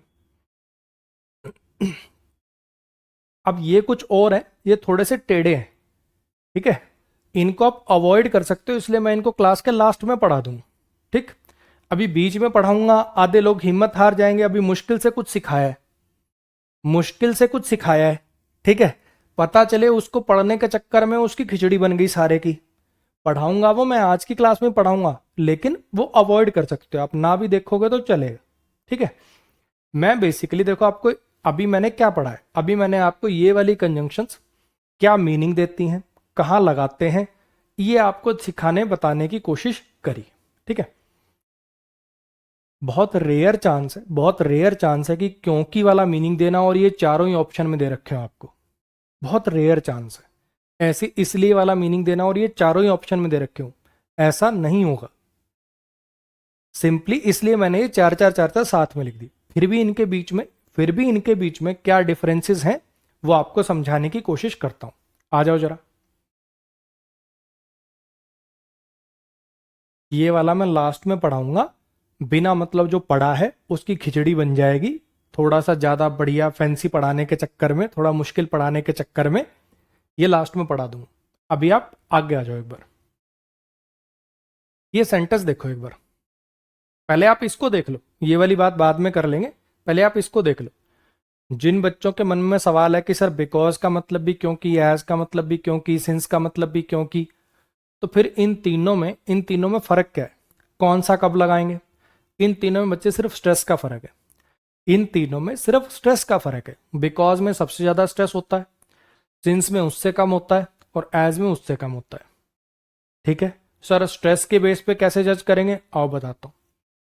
अगर आपको देखो, जैसे मैंने सेंटेंस लिखा, दोनों सेंटेंसेस सेम है, I didn't come yesterday I was ill, I didn't come yesterday I was ill, sentence दोनों सेम है। एक बार मैंने कंजंक्शन बीच में लगाई है और एक बार मैंने कंजंक्शन शुरू में लगाई है। जब ऐसे रीजन रिजल्ट वाले जो स्ट्रक्चर होते हैं ना, जब ऐसे रीजन रिजल्ट वाले जो स्ट्रक्चर होते हैं, इसमें बाद वाले क्लॉज पे स्ट्रेस होता है अक्सर, इसमें जो बाद वाला क्लॉज होता है उस पर स्ट्रेस होता है। आई डिडंट कम येस्टरडे, मैं कल नहीं आया था क्योंकि बीमार था। जब ये जो रीजन रिजल्ट टाइप के स्ट्रक्चर होते हैं ना, तो इसमें जो बाद में लिखा गया क्लॉज होता है उस पर स्ट्रेस होता है। अब आपने यहां पे बाद वाले क्लॉज के साथ लिखना है, क्योंकि बीच में लगा रहे हो तो बाद वाले क्लॉज के साथ लिखना है, और बाद वाले क्लॉज पे स्ट्रेस ज्यादा होता है। और ज्यादा स्ट्रेस को दिखाने के लिए कौन सी प्रेफर करनी, ऐसा नहीं कि एज गलत है, यहां पे हमें बिकॉज प्रेफर करनी चाहिए। ऐसे ही इस बार क्या करना है, अपने को शुरू में लिखना है। मैं बीमार था इसलिए मैं कल आया नहीं था, मैं बीमार था मैं कल आया नहीं था, इसलिए तो नहीं बोलना चाहिए, कंजंक्शन नहीं है। मैं बीमार था मैं कल आया नहीं था, क्योंकि मैं बीमार था ना, मैं कल आया नहीं था। तो बाद वाले क्लॉज पे स्ट्रेस होता है, आप तो पहले लगा रहे हो, यानी कम स्ट्रेस वाले पे लगा रहे हो, और कम स्ट्रेस वाले को किससे रिप्रेजेंट करना पड़ेगा, एज से रिप्रेजेंट करना। बिकॉज सेंटेंस के शुरू में अवॉइड करते हैं अपन, बहुत रेयर ही आपको बिकॉज कभी सेंटेंस के शुरू में दिखेगी। तो फिर से देखो मैंने क्या बोला, मैंने कहा कि इनके अंदर मीनिंग का कोई डिफरेंस नहीं है, ग्रामर का कोई डिफरेंस नहीं है, सिर्फ स्ट्रेस का फर्क है। बिकॉज में सबसे ज्यादा स्ट्रेस होता है, सिंस में उससे कम, और एज में उससे भी कम। ठीक है जी, देखो अगर मान लो सेंटेंस ऐसा जिसके अंदर आपको पढ़ते ही पता चल जाए, मैं आपको एक सेंटेंस बोलता हूं, अगर नहीं लिखा हुआ इसमें तो मैं आपको एक सेंटेंस बोलता हूं, देखो वहां मुझे बताना कि एज आएगा कि बिकॉज आएगा, आपको अच्छे से समझ में आएगी बात। मान लो मैंने सेंटेंस बोला, मान लीजिए मैंने कह दिया कि dash dash I was in Delhi, dash I was in Delhi, I thought I should meet my friend, dash I was in Delhi, I thought I should meet my friend. यहां पे एज लगाना चाहिए कि बिकॉज लगाना चाहिए, यहां एज लगाना चाहिए कि बिकॉज लगाना चाहिए? हाँ जी, और थोड़ी क्लैरिटी आएगी, एक सेंटेंस और बोल देता हूं, ठीक है। I came to Delhi, I came to Delhi dash I wanted to meet my friend. अब कुछ कुछ समझ में आया होगा, जब आप कहते हो आई केम टू दिल्ली, मैं दिल्ली आया, dash I wanted to meet my friend, तो आप कहना चाह रहे हो दिल्ली आए ही हो अपने दोस्त से मिलने के लिए, हाँ के ना, तो यहां बिकॉज आएगा। और दूसरे में जब आप कह रहे हो मैं दिल्ली था क्योंकि मैं दिल्ली में था, सोचा दोस्त से मिल लूं, मैं दिल्ली था तो सोचा दोस्त से मिल लेता हूं, ये कोई दिल्ली होने का आपका रीजन नहीं है, दिल्ली होने का रीजन नहीं है, बस दिल्ली में थे तो मिल रहे हो, तो यहां पे एज लगाओगे। अब मेरी कुछ बात आ रही है समझ में, दोनों का हिंदी मीनिंग क्योंकि है, क्योंकि मैं दिल्ली में था सोचा दोस्त से मिल लेता हूं, मैं दिल्ली आया क्योंकि मुझे दोस्त से मिलना था, दोनों का हिंदी मीनिंग क्योंकि है, लेकिन दोनों में स्ट्रेस का फर्क है। अब आपको थोड़ी शायद मेरी बात समझ में आई होगी। हालांकि हालांकि इस बात पर अब सवाल तो बनते नहीं, सवाल नहीं आने के चांसेस हैं, फिर भी आपको बता रहा हूं कि कभी जिंदगी में अगर ऐसा हो जाए कि सेंटेंस के बीच में लिखना है, सेंटेंस के बीच में लिखना है और आपको दोनों ऑप्शन दे दे, तीनों दे देगा, फिर तो बिल्कुल ही फंस जाएंगे। सिंस कहीं भी आ सकता है, सिंस जो होता है बीच में भी आ सकता है, शुरू में भी आ सकता है, एज और बिकॉज में फिर भी थोड़ा सा आप सोच सकते हो कि अगर सेंटेंस के बीच में लिखना है, बीच में लिख रहे हो तो यानी आप इस वाले क्लॉज से पहले लिख रहे हो, और जो बाद में क्लॉज होता है उस पर स्ट्रेस होता है, इसलिए बिकॉज प्रेफर करना है। या याद कर लो भाई सीधा कि बीच में लिखना हो तो बिकॉज प्रेफर करना है, शुरू में लिखना हो तो एज प्रेफर करना है। लॉजिक उसके पीछे का ये है कि जब ये रीजन रिजल्ट टाइप के स्ट्रक्चर आप लिखते हो तो इसमें बाद वाले क्लॉज पे स्ट्रेस होता है। अब ज्यादा स्ट्रेस को दिखाने के लिए बिकॉज आती है, और इस पे ज्यादा स्ट्रेस था इस पे कम, कम स्ट्रेस वाले के लिए एज आती है। वरना आप सीधा याद कर लो तीनों का मीनिंग क्यों किए भैया, तीनों में स्ट्रेस का फर्क है।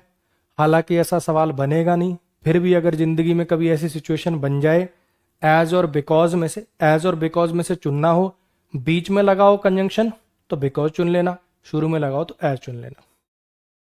बोलो क्लियर हो गई इतनी बात? अब आओ जरा इस पे, बताना जरा एक बार इसमें क्या आएगा।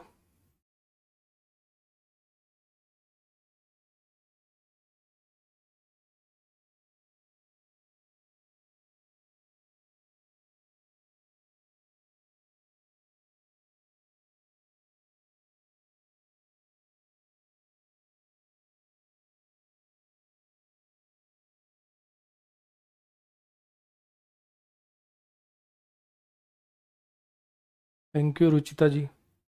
फिरोज भाई आपकी मर्जी है यार, आपकी मर्जी है। हालांकि मेरे अकॉर्डिंग तो ऐसा करना चाहिए कि ग्रामर थोड़ा टाइम कंज्यूमिंग भी होता है, प्रैक्टिस भी करनी होती है, तो ग्रामर आप पढ़ो, मेन टाइम ग्रामर को दो। वोकैब तो फोटोनेमोनिक्स वाली वोकैब है, जब मर्जी ऐसे कोई सब्जेक्ट पढ़ के बोर हो गए, देख लिया आधे घंटे की वीडियो, 1 घंटे की वीडियो 2x स्पीड पे, है ना, उसके लिए अलग से टाइम क्यों निकाल रहे हो? वो तो बीच बीच में एज अ ब्रेक वैसे ही हो जाएगी। मेरी बात आई समझ? तो उसके लिए ऐसा मत सोचो कि मैं अच्छा पहले वोकैब कर रहा हूं तो ग्रामर नहीं करूंगा, वोकैब को छोड़ देता हूं, मतलब ग्रामर को छोड़ देता हूं। वोकैब ऐसी चीज नहीं है जिसके लिए आप कोई ऐसे अलग से उसको सो कॉल्ड कि मैं इंग्लिश पढ़ रहा हूं। वो तो ऐसे ब्रेक की तरह से यूज करो उसको। हाँ जी, क्लियर हो गया। I did not go to school, I was ill. 99% बच्चे इसके अंदर बोलेंगे बिकॉज। मैं स्कूल नहीं गया था, मैं स्कूल नहीं गया था क्योंकि मैं बीमार था, ये मीनिंग है। मैं स्कूल नहीं गया था क्योंकि मैं बीमार था, ये मीनिंग निकालोगे, यहाँ फोर आएगा। अब ऐसा क्यों? अब ऐसा क्यों? एक ये आयान भाई है, ये इसी में फंसा हुआ आज तक जिंदगी में। देन वर्सेस देन, ये THEN वाला देन होता है भाई, ये समय को बताता है, पहले मैंने ये किया देन ये किया, ये वाला समय को बताता है। और ये कंपैरिजन के लिए आता है, टॉलर देन, वाइजर देन, वो उससे लंबा है, वो उससे छोटा है, वो उससे स्मार्ट है, ये कंपैरिजन वाला है, THEN वाला देन। ठीक है, अब पढ़ ले बच्चे। और इतनी छोटी छोटी चीजों के लिए मेरे को पता अजीब क्या लग रहा है, मेरे को ये अजीब नहीं लग रहा कि तू पूछ रहा, ठीक है तूने पूछ लिया, अब एक बार अगर तेरा कमेंट रिप्लाई नहीं मिला तो तू क्या आगे पढ़ेगा ही नहीं, मतलब उसी चीज पे अटका रहेगा। छोटी चीज है, इतना तो तू गूगल पे हल्का सा भी लिख देता, देन वर्सेस देन। इतना कष्ट तो तुम टेक्निकल वाला को भाई आजकल, इतना तो तुम 1 मिनट में पता लगा सकते हो। हमारे टाइम पे तो ऐसे फोन ही नहीं होते थे कि भैया जिसमें नेट वेट अच्छा चलता हो। जब काफी आगे निकल गए, मतलब पूरी डिग्रियां विग्रियां पूरी हो गई, तैयारी करने लगे, तब जाके कोई फोन आए थे। और उस टाइम पे वो 2G 3G चला करता था, कोई एक फाइल डाउनलोड करनी हो तो पूरा दिन निकल जाता था उसमें, है ना। तो तुम्हारे पास तो ऐसा खटाखट नेट है, 1 मिनट में तू लिखता है, 1 मिनट पता चल जाता। हालांकि मैंने तेरे को बता दिया, लेकिन थोड़ा समझ, इतनी छोटी छोटी चीजों के लिए थोड़ा खुद कष्ट कर लिया करो। आओ लौट के वापस, I didn't go to office, I was ill. ठीक है, मैं ऑफिस नहीं गया था, मैं बीमार था। अब काफी बच्चों को ऐसा लगेगा सर बिकॉज आना चाहिए, क्योंकि वाला मीनिंग देना है। एक यहाँ पे एक अलग आपको बात पढ़नी है। देखो यहाँ पे डैश लगा और इससे पहले कॉमा नजर आ रहा है आपको, ये डैश से पहले आपको कॉमा नजर आ रहा है। जनरली जब कंजंक्शन आती है, जैसे यहाँ ये कंजंक्शन आएगी मान लो, तो क्या यहाँ पे कॉमा आएगा? नहीं आएगा ना। जितनी जगह भी आपने देखो कंजंक्शन देखी है, जब बीच में कंजंक्शन आएगी, जब बीच में कंजंक्शन आएगी तो क्या हम कॉमा लगाते हैं? जब आप बीच में कंजंक्शन का यूज करते हो तो क्या आप कॉमा लगाते हो? नहीं लगाते ना। तो समझने की कोशिश करना, फिर भी यहां पे कॉमा लगा हुआ है तो ये एक चीज को डिनोट कर रहा है कि यहां पे कोऑर्डिनेट कंजंक्शन की रिक्वायरमेंट है। जब कोऑर्डिनेट कंजंक्शन दो क्लॉजेस को ज्वाइन करने के लिए लगती है, मैं जो कहना चाह रहा हूं देखो वो ये कहना चाह रहा हूं कि मान लो कि ये क्लॉज है, मान लो मान लो कि एक क्लॉज को, अरे क्या हो रहा है भाई, मान लो कि एक क्लॉज को दूसरे क्लॉज से जोड़ना है, ठीक है। मान लीजिए कि एक क्लॉज को दूसरे क्लॉज से जोड़ना है और ये काम आप एक कोऑर्डिनेट कंजंक्शन से करा रहे हो, ये काम आप एक कोऑर्डिनेट कंजंक्शन से करा रहे हो, तो कंजंक्शन तो आएगी आएगी, साथ में कॉमा भी आएगा, कंजंक्शन तो आएगी आएगी, साथ में यहां पर ये कॉमा भी आएगा। आप एक काम करना, डिक्शनरी में ना एंड को टाइप करना, बट को टाइप करना, एंड बट सो, ये जो कोऑर्डिनेट कंजंक्शन थी इनको टाइप करना और देखना कि जब ये दो क्लॉज को ज्वाइन कर रहे होंगे ना तो कंजंक्शन भी लिखी होगी और उससे जस्ट पहले कॉमा भी आया होगा। तो ये जो कंजंक्शन भी लिखी हुई है और साथ में कॉमा भी लिखा हुआ है, ये जो कंजंक्शन भी लानी है और साथ में कॉमा भी है, पहचान है कि यहाँ कोऑर्डिनेट कंजंक्शन की रिक्वायरमेंट है। अब कोऑर्डिनेट कंजंक्शन ऐसी कौन सी जिसका मीनिंग क्योंकि होता हो, कोऑर्डिनेट कंजंक्शन कौन सी है जिसका मीनिंग क्योंकि होता हो, ये तो हालांकि है लेकिन ये तो रेस से ही बाहर हो गए, ये इसका मतलब क्योंकि तो है, इसका मतलब क्योंकि तो है लेकिन ये कोऑर्डिनेट नहीं है तो सबऑर्डिनेट है, इसलिए यहां पे है। अभी तक इस लेवल का सवाल आया नहीं है, अभी तक इस लेवल का सवाल आया नहीं है, लेकिन ये कहां पे आया हुआ है, ये क्लोज टेस्ट में आया हुआ है। बिकॉज नहीं था उसमें ऑप्शन में, बिकॉज नहीं था और ऊट पटांग ऑप्शन थे, लेकिन फोर को तो आप कभी लगाते ही ना इसमें, क्योंकि फोर आपके माइंड में तो प्रीपोजिशन है। I bought this bag for Ajay, मैंने ये बैग खरीदा अजय के लिए, तुम तो फॉर यही वाला जानते हो। आज आपने एक नई चीज पढ़ी कि फॉर एक कंजंक्शन भी होता है और उसका मतलब क्योंकि होता है। अब सोचो, मान लो, चलो अभी तो ये तो बिकॉज तो मैंने जान के मुश्किल बनाने के लिए कर दिया, कोई और कंजंक्शन लिख दूं, चलो यहाँ पे सो लिख देता हूं, लो ठीक है, मान लो सो लिख दूं, तो क्या कभी अगर सो भी लिखा होता तो भी क्या तुम फोर को लगा के आते? अगर मान लो सो भी लिखा होता तो क्या तुम फोर लगा के आते क्या पेपर में?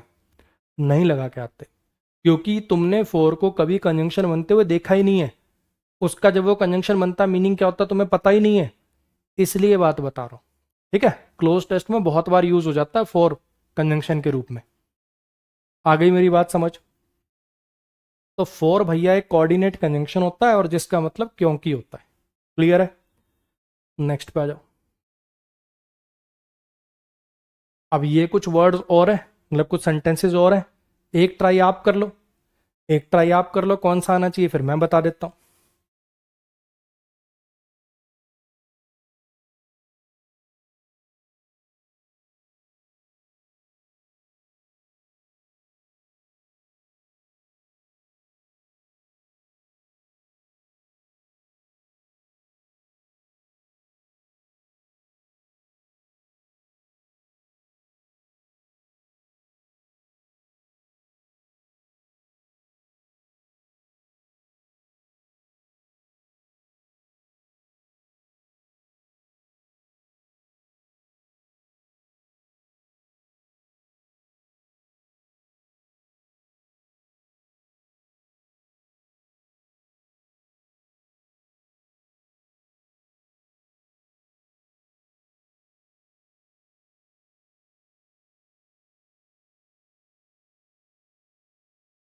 अंकित भाई कितनी बार कमेंट करेगा यार,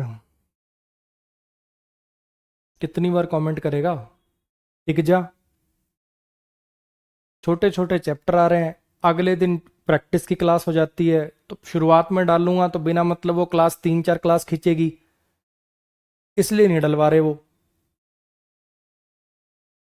एक बार अगर कमेंट आपका इग्नोर कर दिया जाए तो समझ जाओ कि तुम ऐसी बात पूछ रहे हो जिसका जवाब देना मैं जरूरी नहीं समझता, तो उस पर टिक, उस पर अड़े मत रहा करो, ठीक है। उससे मैं और इरिटेट होता हूँ कि कितना मूर्ख बच्चा है, अवॉइड कर दिया मैंने कमेंट तो टिक जा बस।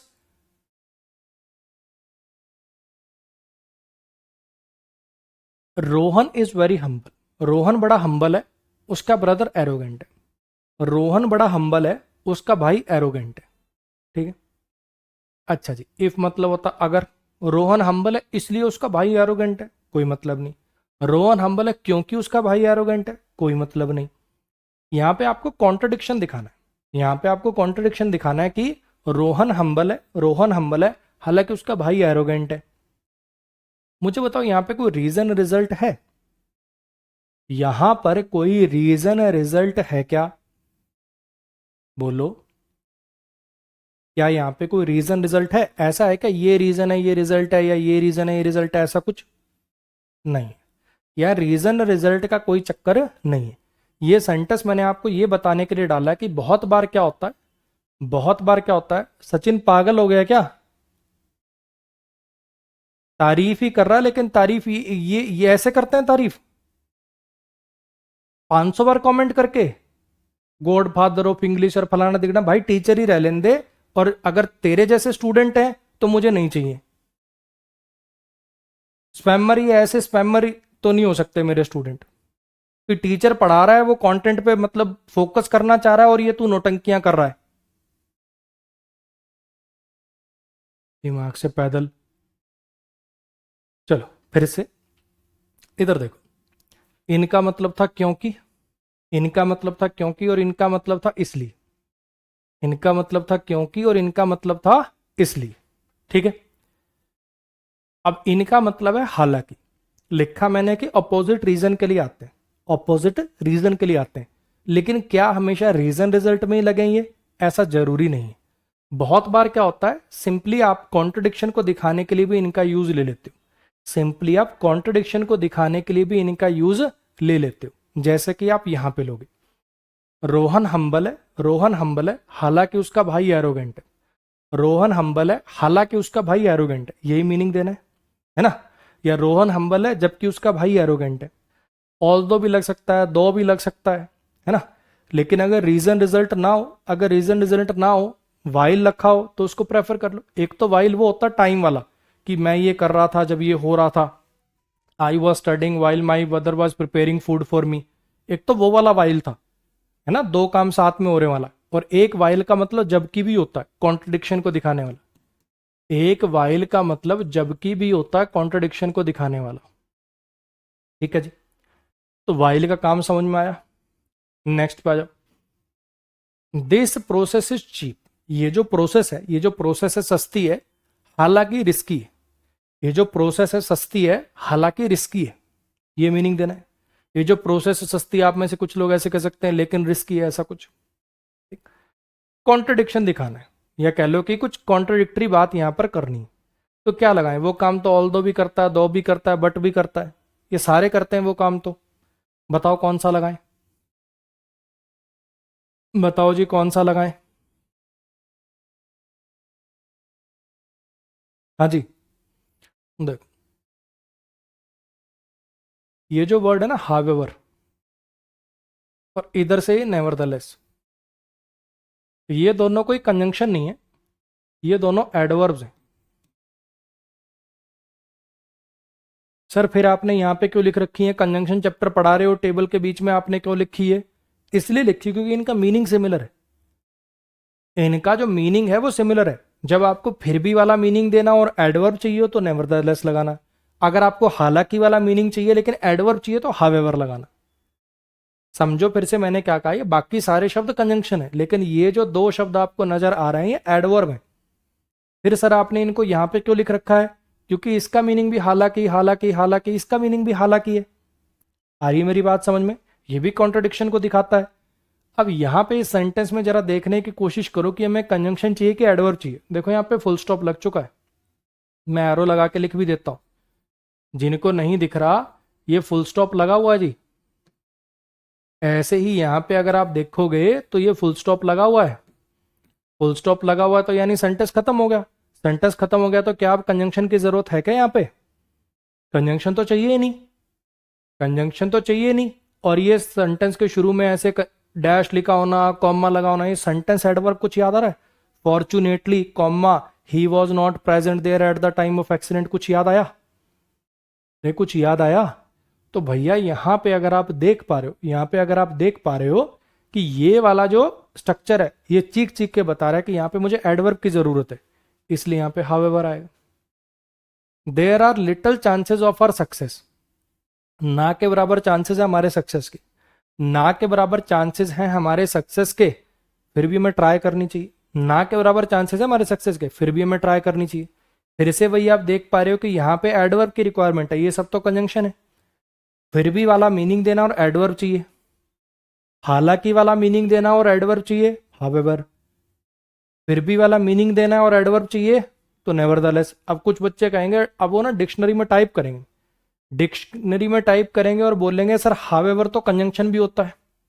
हाँ होता है, लेकिन उसका मीनिंग बिल्कुल अलग होता है। फिर you can do this, you can solve this question however you like. तो इस क्वेश्चन को सॉल्व कर सकता है जैसे तुझे ठीक लगे। फिर वो वाला मतलब होता है हावेवर का, फिर वो वाला मतलब होता है, क्या वो वाला मीनिंग मुझे यहाँ पे चाहिए था, नहीं, है ना।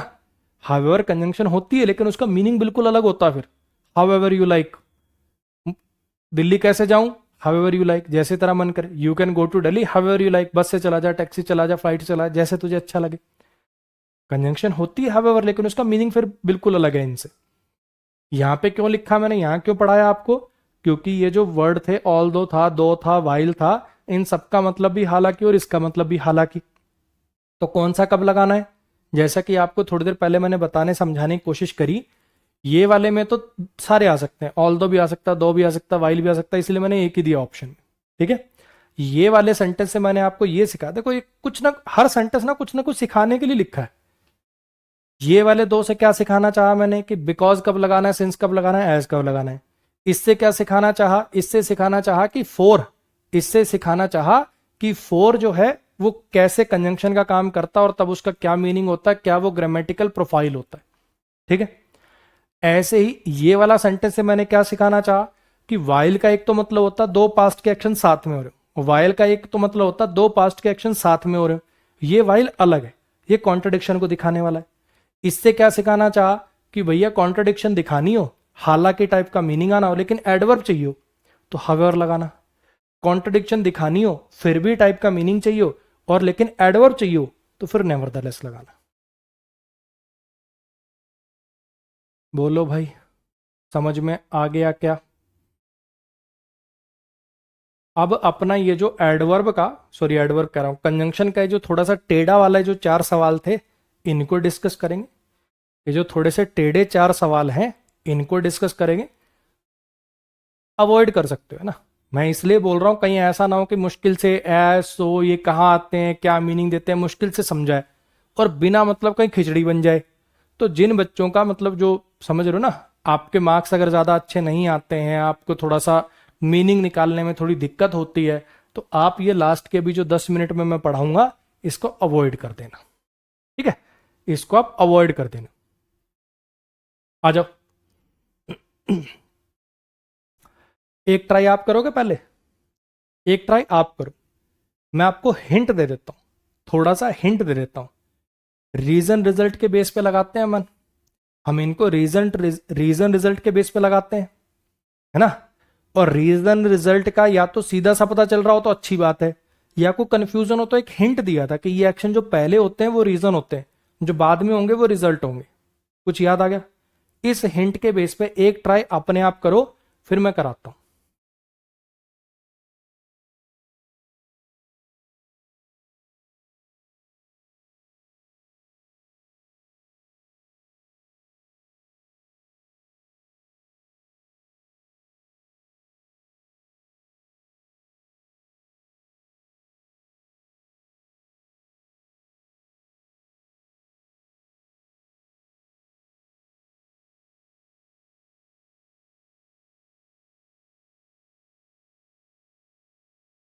सत्येंद्र भाई टाइम लगेगा, 2 महीने भी लग सकते हैं।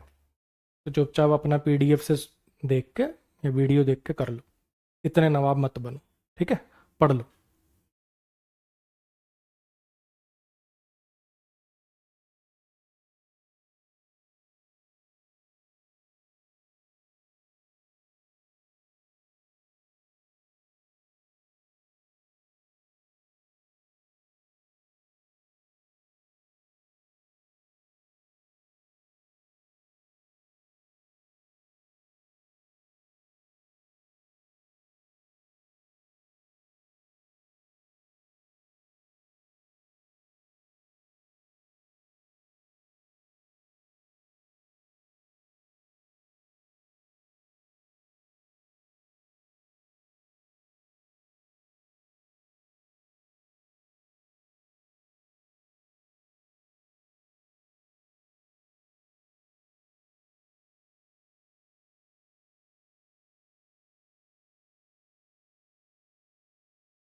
चलो जी, आओ करें डिस्कस। अब इस सेंटेंस के साथ दिक्कत क्या है कि इस सेंटेंस के ना दोनों मीनिंग निकाल रहे होंगे बच्चे। कुछ बच्चे मीनिंग ये निकाल रहे होंगे, वो लेट पहुंचा, वो लेट पहुंचा इसलिए उसकी ट्रेन मिस हो गई। वो लेट पहुंचा इसलिए उसकी ट्रेन मिस हो गई। कुछ बच्चे तो ये मीनिंग निकाल रहे होंगे। कुछ बच्चे ये मीनिंग निकाल रहे होंगे, ट्रेन पकड़ के कहीं जाओगे ना, ट्रेन पकड़ के कहीं जाओगे तो वो सोच रहा है कि वो लेट पहुंचा, कहीं पहुंचना था जहां पे उसको, वहां वो लेट पहुंचा क्योंकि उसकी ट्रेन मिस हो गई। ठीक है।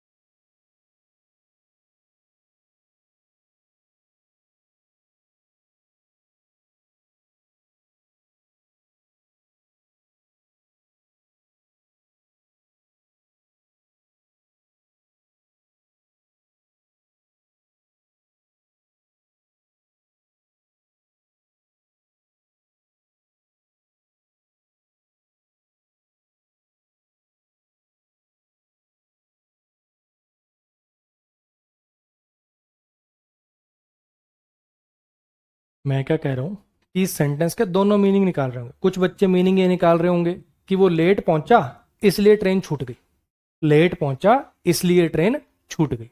ठीक है।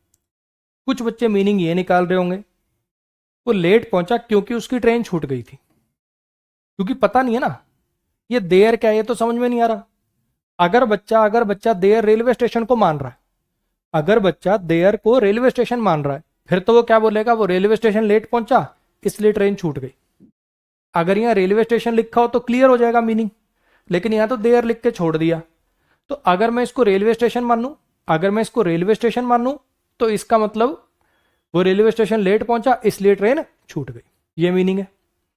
अगर मैं इसको मान लूं कि जहां पहुंचना था, इसको ट्रेन पकड़ के मान लो, ट्रेन पकड़ के ऑफिस जाता है रोज, मुंबई में रहता है, ट्रेन पकड़ के रोज ऑफिस जाता है। अगर मैं इसको ऑफिस मान लूं, वो ऑफिस लेट पहुंचा, वो ऑफिस लेट पहुंचा क्योंकि उसकी ट्रेन मिस हो गई। दोनों मीनिंग निकल सकते हैं। समझ में नहीं आ रहा कौन सा वाला बेटर है, लेकिन इसके अंदर एक हिंट है, अगर आप देख पा रहे हो तो। इसके अंदर हिंट ये है कि ये पास्ट परफेक्ट में लिखा हुआ, दो पास्ट के एक्शन है, दो पास्ट के एक्शन है। ये वाला पास्ट परफेक्ट में लिखा हुआ तो ऑब्वियस बात है ये पहले हो रहा है, ऑब्वियस बात है ये पहले हो रहा है। अगर ये पहले हो रहा है, अगर ये पहले हो रहा है तो ये रीजन है। अरे बोलो, इसका मतलब समझने की कोशिश करो। ये जो देर है ये रेलवे स्टेशन नहीं हो सकता। पहले ये काम हो चुका, उसकी ट्रेन छूट चुकी, ये वाला काम पहले हो रहा। देखो पहले तो मैं आपको आंसर बता देता हूँ, मीनिंग ये चीजें तो बाद में 1 मिनट में समझ में आ जाएंगी, मतलब उसी में टाइम, आंसर तो 1 मिनट में समझ आ जाएगा, पहले आप आंसर ही देख लो। इस बात में जो मैंने अभी बात बोली, क्या इस बात में आपको 1% भी शंका है? वो पास्ट परफेक्ट है, वो पास्ट इंडेफिनिट है, ये पास्ट परफेक्ट है, यानी ये एक्शन पहले हो रहा है। अगर ये एक्शन पहले हो रहा है तो ये रीजन होगा, रीजन होगा तो या तो ये लगेगी या ये लगेगी। कोई दिक्कत? अच्छा, अब मुझे बताओ क्या ये कॉन्ट्रडिक्टरी बातें हैं कि नहीं, या सेम बातें हैं? क्या ये कॉन्ट्रडिक्टरी बातें हैं कि सिंपल प्लेन बातें हैं? लेट पहुंचना, ट्रेन मिस होना, लेट पहुंचना, ट्रेन मिस होना, कॉन्ट्रडिक्टरी बातें तो नहीं है। लोग लेट होते हैं तभी ट्रेनें छूटती हैं, और ट्रेन छूटती हैं तभी लोग लेट होते हैं, तो इसमें कोई कॉन्ट्रडिक्शन तो नहीं है।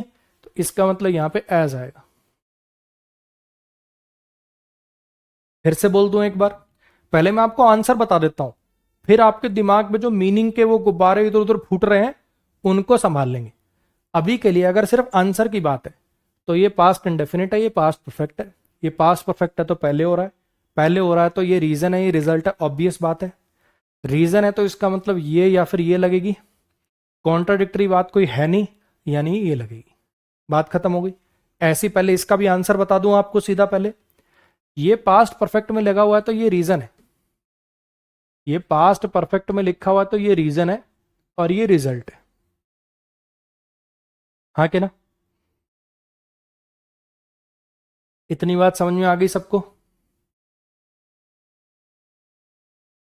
अच्छा, अब मुझे रिजल्ट, कंजंक्शन यहां भरनी है तो रिजल्ट वाले के हिसाब से भरनी है। ऑब्वियस बात है, रिजल्ट वाले कौन से हैं, या तो ये या फिर ये। अब बात लिखी है ट्रेन का मिस होना और लेट पहुंचना, फिर से कोई कॉन्ट्राडिक्टरी बात तो है नहीं है, कॉन्ट्राडिक्टरी बात तो है नहीं, तो फिर यहां पे सो आएगा। अब आ जाओ इस पे, फिर से ये बाद में मतलब पास्ट इंडेफिनिट है तो ये बाद में होगा, यानी ये रिजल्ट है। ये पास्ट परफेक्ट है यानी ये पहले होगा, यानी ये रीजन है। ठीक है जी, यानी रीजन वाली लगेगी, यानी या तो ये लगेगी या ये लगेगी। ट्रेन मिस हो गई, वो टाइम से पहुंच गया, ये तो कॉन्ट्राडिक्टरी बातें। टाइम से पहुंच गया फिर कैसे ट्रेन मिस हुई, और उल्टा ट्रेन मिस हो गई फिर कैसे टाइम से पहुंच गया, कॉन्ट्राडिक्टरी बातें। कॉन्ट्राडिक्टरी बातों के लिए फिर क्या लगाना पड़ेगा,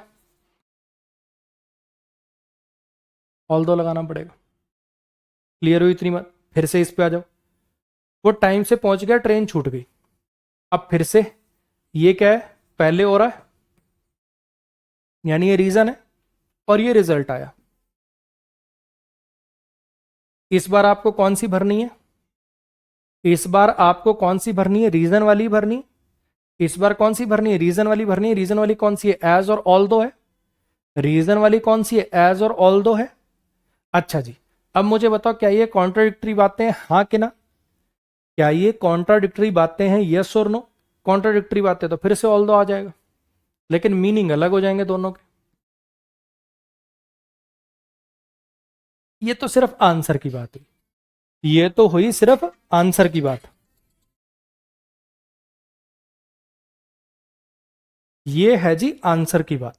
मैंने क्या बोला, अगर आपको सिर्फ इनको देख के आंसर तक पहुंचना है, अभी मैं मीनिंग समझाऊंगा, अगर सिर्फ आंसर की बात है तो जो पास्ट परफेक्ट में होगा वो एक्शन पहले होगा, यानी वो रीजन बनेगा। ठीक है, अगर आपको साफ साफ पता चल गया कि ये रीजन है ये रिजल्ट है, कंजंक्शन आपको यहां भरनी थी तो रीजन वाली भरी जाएगी। ऐसे यहां पे पास्ट इंडेफिनिट है, ये रिजल्ट है तो रिजल्ट वाली भरी जाएगी, यहां रीजन वाली भरी जाएगी, या रीजन वाली भरी जाएगी। क्लियर हो गया? प्लेन होगा, सिंपल मीनिंग होगा तो सिंपल वाली भर देंगे, जैसे एज सो। और अगर कॉन्ट्राडिक्टरी होंगे तो ये लगा लेंगे। ये तो हुई आंसर की बात।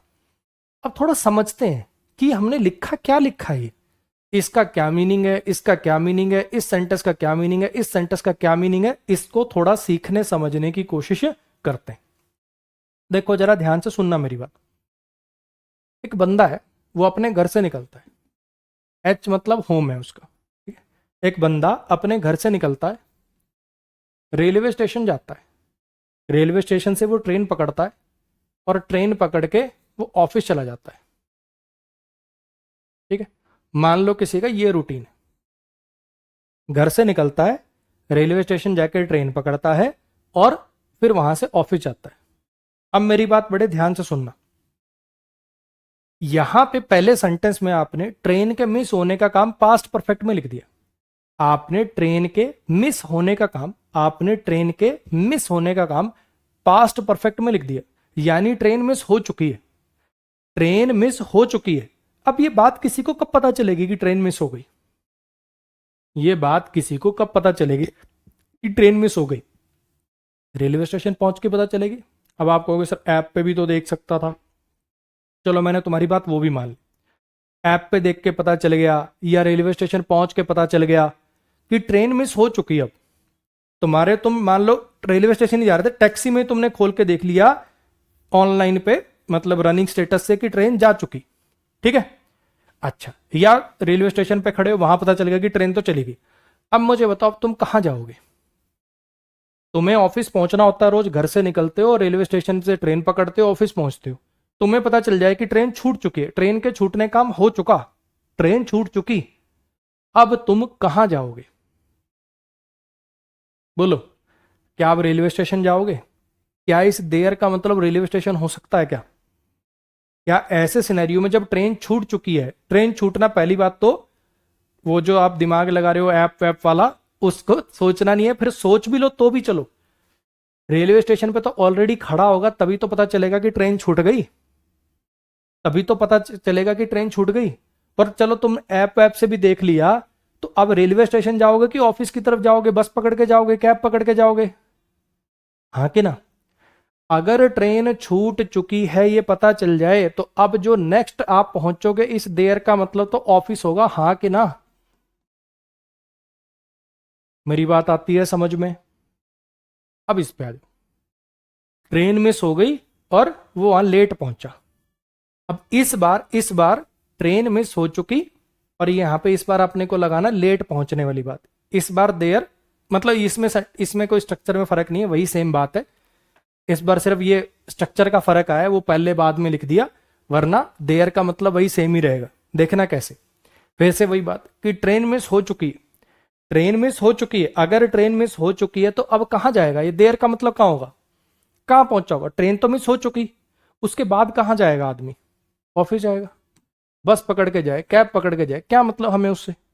तो पहले सेंटेंस का मतलब है कि वो ऑफिस लेट पहुंचा, वो ऑफिस लेट पहुंचा क्योंकि उसकी ट्रेन मिस हो गई थी। और इस सेंटेंस का मतलब है कि उसकी ट्रेन मिस हो गई थी इसलिए वो ऑफिस लेट पहुंचा। अब ये दोनों चीज क्लियर हो गई आपको। अब आओ इस पे, यहां पे देखने की कोशिश करना, he missed the train, he had reach there on time. ध्यान से देखो इधर, he had reach there on time.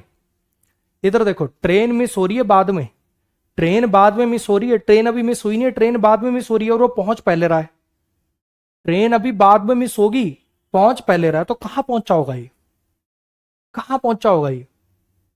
Train बाद में मिस होगी, ये पहले ही पहुंच रखा है, कहां पहुंच रखा होगा ये। ऑब्वियस, अगर ऑफिस पहुंच गए तो ट्रेन गई नहीं गई उससे आपको क्या मतलब होगा, है ना। कह रहा ट्रेन मिस हो गई तो ऑब्वियस बात है रेलवे स्टेशन पहुंचा होगा। तो यहां पे इस देयर का मतलब है रेलवे स्टेशन। तो इस सेंटेंस का मतलब क्या निकला, उसकी ट्रेन मिस हो गई, उसकी ट्रेन मिस हो गई, हालांकि वो रेलवे स्टेशन टाइम पे पहुंच गया था। रेलवे स्टेशन तो टाइम पे पहुंच गया, बाद में प्लेटफॉर्म नहीं मिला, थोड़ी देर बैठा, नींद लग गई, पता ही नहीं चला, गर्लफ्रेंड का फोन आ गया, उसको मनाता रह गया, हाँ बेबी प्लीज समझो आगे से ऐसा नहीं होगा, बेबी मैं नहीं करूंगा ऐसा। वहां चिपक चिपक के किनारे पे बात कर रहा था पुलिया के नीचे, ट्रेन चली गई, पता ही नहीं चला। हमें क्या मतलब, हमें क्या मतलब कि उसकी ट्रेन क्यों छूटी। ये तो दिख रहा है ना अपने को कि ट्रेन छूट गई, ट्रेन छूट गई, हालांकि वो स्टेशन टाइम से पहुंच गया था। इस पे आ जाओ, he reach there on time, he had miss the train. He reach there on time, he had miss the train. वो ऑन टाइम से पहुंच गया, हालांकि उसकी ट्रेन मिस हो गई थी। अब फिर से वही बात कि ट्रेन मिस होने का काम पहले हो रहा है, ट्रेन मिस होने का काम पहले हो रहा है और वो बाद में पहुंचा कहीं, तो कहां पहुंचा होगा, ऑफिस पहुंचा होगा। बोलो भाई, समझ में आया।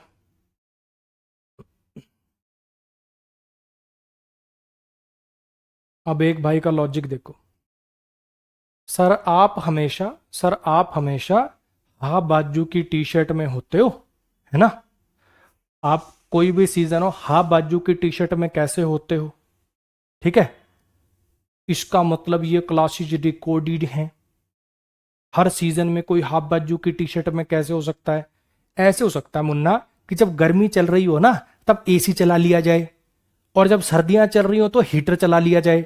जैकेट पहन के बहुत बल्कि सा होके ऐसे ऐसे ऐसे से फंस फंस के नहीं पड़ा सकता मैं, इसलिए हीटर चला रखा साइड पे, और ये ऊपर लाइटों के पैनल ही इतने हैं कि इससे वैसी गर्मी हो जाती। आ रही बात समझ में। तो गर्मियों में मुन्ना मैं एसी चला लेता हूं और सर्दियों में हीटर लगा लेते हैं, इसलिए हाफ बाजू की टी शर्ट में पढ़ा पाते हैं। ठीक, दिमाग अपना पढ़ने पे लगा लेगा, ज्यादा ब्योमकेश बख्शी ना बनेगा तो फायदे में रहेगा। चलो फिर से एक बार सीखने समझने की कोशिश करते हैं। क्योंकि, इसलिए, हालांकि, लेकिन, ये 4 वर्ड हमें भरने थे। अगर बात करें सिर्फ आंसर की, अगर सिर्फ आंसर की बात है तो मामला बिल्कुल सिंपल है। पास्ट परफेक्ट है यानी पहले हो रहा है, यानी रीजन है, रीजन के हिसाब से भरनी। अगर रीजन के हिसाब से भरनी है तो या तो ये आएगी या ये आएगी, कॉन्ट्राडिक्टरी नहीं था इसलिए एज लगा लिया। पास्ट इंडेफिनिट है यानी बाद में हो रहा है, यानी रिजल्ट है, रिजल्ट के हिसाब से भरनी है तो या तो ये आएगा या फिर ये आएगा, कॉन्ट्राडिक्टरी नहीं है इसलिए सो लगा लिया। पास्ट परफेक्ट है यानी पहले हो रहा है, यानी रीजन है, यानी ये आएगी, कॉन्ट्राडिक्टरी बात हो रही है इसलिए ऑल दो लगा लिया। पास्ट परफेक्ट है यानी पहले हो रहा है, पहले हो रहा है तो रीजन है तो या तो ये आएगी या ये आएगी, कॉन्ट्राडिक्टरी बात थी ऑल दो। अगर सिर्फ आंसर की बात है, अगर इसको कॉन्सेप्चुअली समझना है कि क्या मीनिंग निकल रहा है, किसमें क्या, तो उसके लिए मैंने आपको बताया कि आपको समझना पड़ेगा कि हमेशा क्या होता है, आप घर से निकलते हो रेलवे स्टेशन पे तो किसी का घर होता नहीं, 5 मिनट दूर, 10 मिनट दूर या 1 घंटा दूर है वो बात हो सकती है, लेकिन रेलवे स्टेशन पे तो कोई नहीं रहता। घर से निकलता है बंदा रेलवे स्टेशन के लिए, और ट्रेन पकड़ के कहीं तो जाओगे ही, शौकिया तो है नहीं, घूम के ट्रेन में भिखारी तो लगा नहीं हुआ कि बस ऐसे ही घूमता रहता है, तो ट्रेन पकड़ के कहीं जाएगा। ठीक है, तो समझने की कोशिश करो, घर से निकलता है रेलवे स्टेशन के लिए और ट्रेन पकड़ के ये ऑफिस जाता है। अब यहाँ पे बिल्कुल बेसिक सी बात मैं आपसे कह रहा हूं कि अगर ट्रेन छूटने की बात पास्ट परफेक्ट में लिख दी, अगर ट्रेन छूटने का काम, मेरी ये लाइन बड़े ध्यान से सुनना, अगर ट्रेन के मिस होने वाली बात पास्ट परफेक्ट में लिख दी गई है, यानी ट्रेन छूट चुकी है, यानी ट्रेन छूट चुकी है। अब ये इंसान कहां जाएगा? ये लेट पहुंचे, टाइम से पहुंचे, कहीं भी पहुंचे, ये लेट पहुंचे, टाइम से पहुंचे, कहीं भी पहुंचे, मुझे बस तुम इतना बता दो, मुझे बस तुम इतना बता दो कि जाएगा कहां? रेलवे स्टेशन पे खड़ा होगा तभी तो पता चलेगा ट्रेन छूट चुकी, अब तो ऑफिस जाएगा। टैक्सी पकड़ के हो सकता है पहले ही पहुंच जाए, लेट ना हो सकता है ना। और बस से जाएगा तो हो सकता है लेट भी हो जाए, लेट हो चाहे टाइम से हो, जाएगा कहां? ये देर मतलब निकलेगा ऑफिस। ठीक है, और अगर ट्रेन बाद में छूट रही है, और अगर ट्रेन बाद में छूट रही है यानी ट्रेन बाद में छूटेगी, तो अब कहां जा रहा होगा? ये ऑब्वियस बात है, रेलवे स्टेशन की तरफ जा रहा होगा। यही कॉन्सेप्ट है सिंपल सा। अगर आपको ये देयर का मीनिंग जानना है कि देयर ऑफिस है कि रेलवे स्टेशन, एक बार ये क्लियर हो जाए तो मीनिंग क्लियर हो जाता है कि क्या कहना चाह रहा है। और ये पता लगाने का सिंपल सा रामबाण आपको बता रहा हूं, अपने नोट्स में आप ये वाली 2 लाइन लिख सकते हो। क्या बोला मैंने? अगर ट्रेन छूटने की बात पास्ट परफेक्ट में है, अगर ट्रेन के मिस होने की बात पास्ट परफेक्ट में है, तो यानी ट्रेन मिस हो चुकी है। अब ये कहां जाएगा? ऑब्वियस बात है, रेलवे स्टेशन पे खड़े होकर तो पता चला कि ट्रेन छूट गई, तो रेलवे स्टेशन पे तो ऑलरेडी है वो, तो अब कहां जाएगा? ऑफिस जाएगा। हाँ कि ना? जहां भी उसको पहुंचना था, जो भी उसकी डेस्टिनेशन थी, वहां जाएगा अब वो।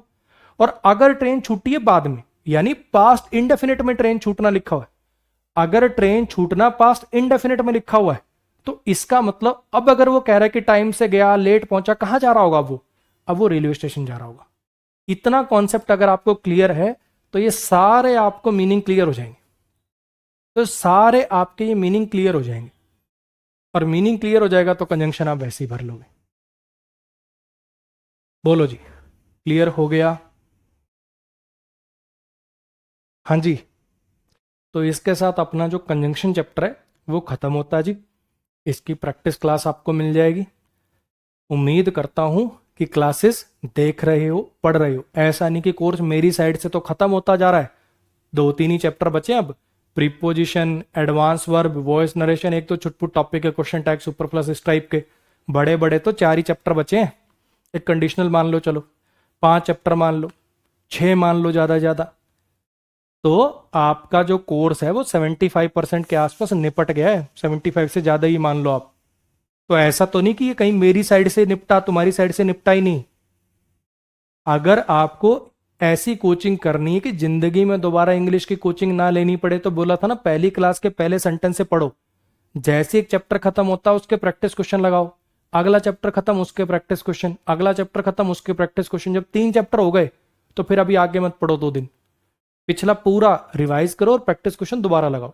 जब सारे चैप्टर कवर हो जाएं तो फिर दोबारा नोट्स उठा के सबके प्रैक्टिस क्वेश्चन दोबारा लगाओ, और फिर मिसलिनियस प्रैक्टिस करो, और ग्रामर खत्म।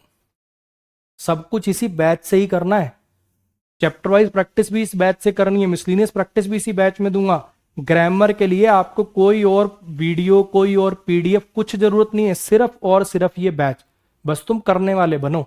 ये नहीं है कि मेरी साइड से तो कोर्स होता जा रहा है और तुम मजाक ही कर रहे हो अपने साथ, वो काम मत करना।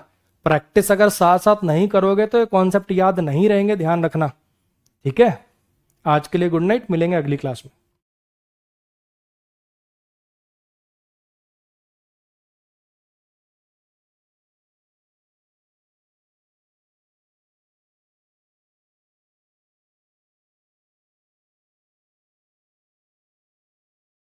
अब ये तनुज सिंह भाई लगा हुआ है, एरर प्रो कब आएगी, एरर प्रो कब आएगी। तेरे को क्या मतलब है एरर प्रो से? है, एरर प्रो में तेरी कौन सी कुंडली प्रिंट हो रही? तेरे को क्या मतलब है एरर प्रो से? तेरे को चैप्टर वाइज प्रैक्टिस यहां मिल रही है, अपना प्रैक्टिस कर, बात खत्म।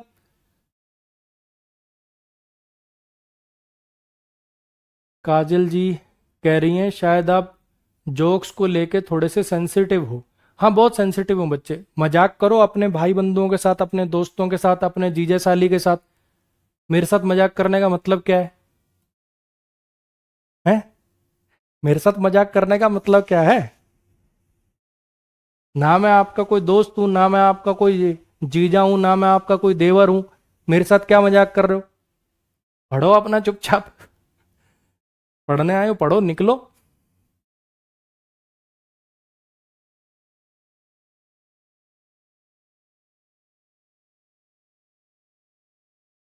टेस्ट रैंकिंग पर चैप्टर वाइज टेस्ट अपलोड करा दीजिए। बच्चे, टेस्ट रैंकिंग ऐप से उस पर क्या डलेगा क्या नहीं डलेगा मेरा कोई लेना देना नहीं। मेरा लेना देना बैच से है। अभी चैप्टर वाइज की वीडियो आपको दे दी है, पीडीएफ दे दी है। टेस्ट भी डलवाऊंगा, 2 महीने कम से कम लग जाएंगे। ठीक है? उसके लिए प्रेशराइज मत करिए, जो मिल रहा है उससे पढ़ लिया करो। और किसी टीचर के में है टेस्ट चैप्टर वाइज? जब टेस्ट चैप्टर वाइज देता था मेरी ऐप पे, तब ये रोते रहते थे वीडियो नहीं है, वीडियो नहीं है, वीडियो नहीं है।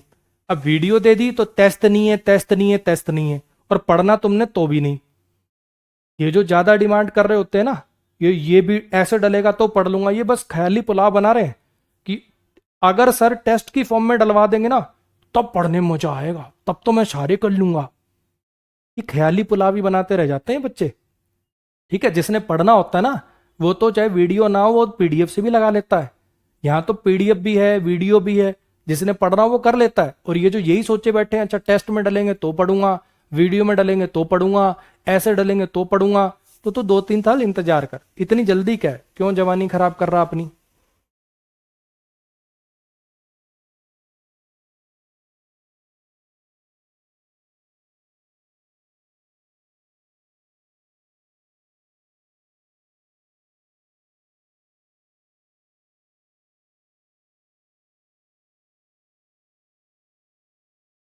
चलो जी, आज के लिए गुड नाइट। कल मिलते हैं, मतलब नेक्स्ट क्लास में मिलते हैं।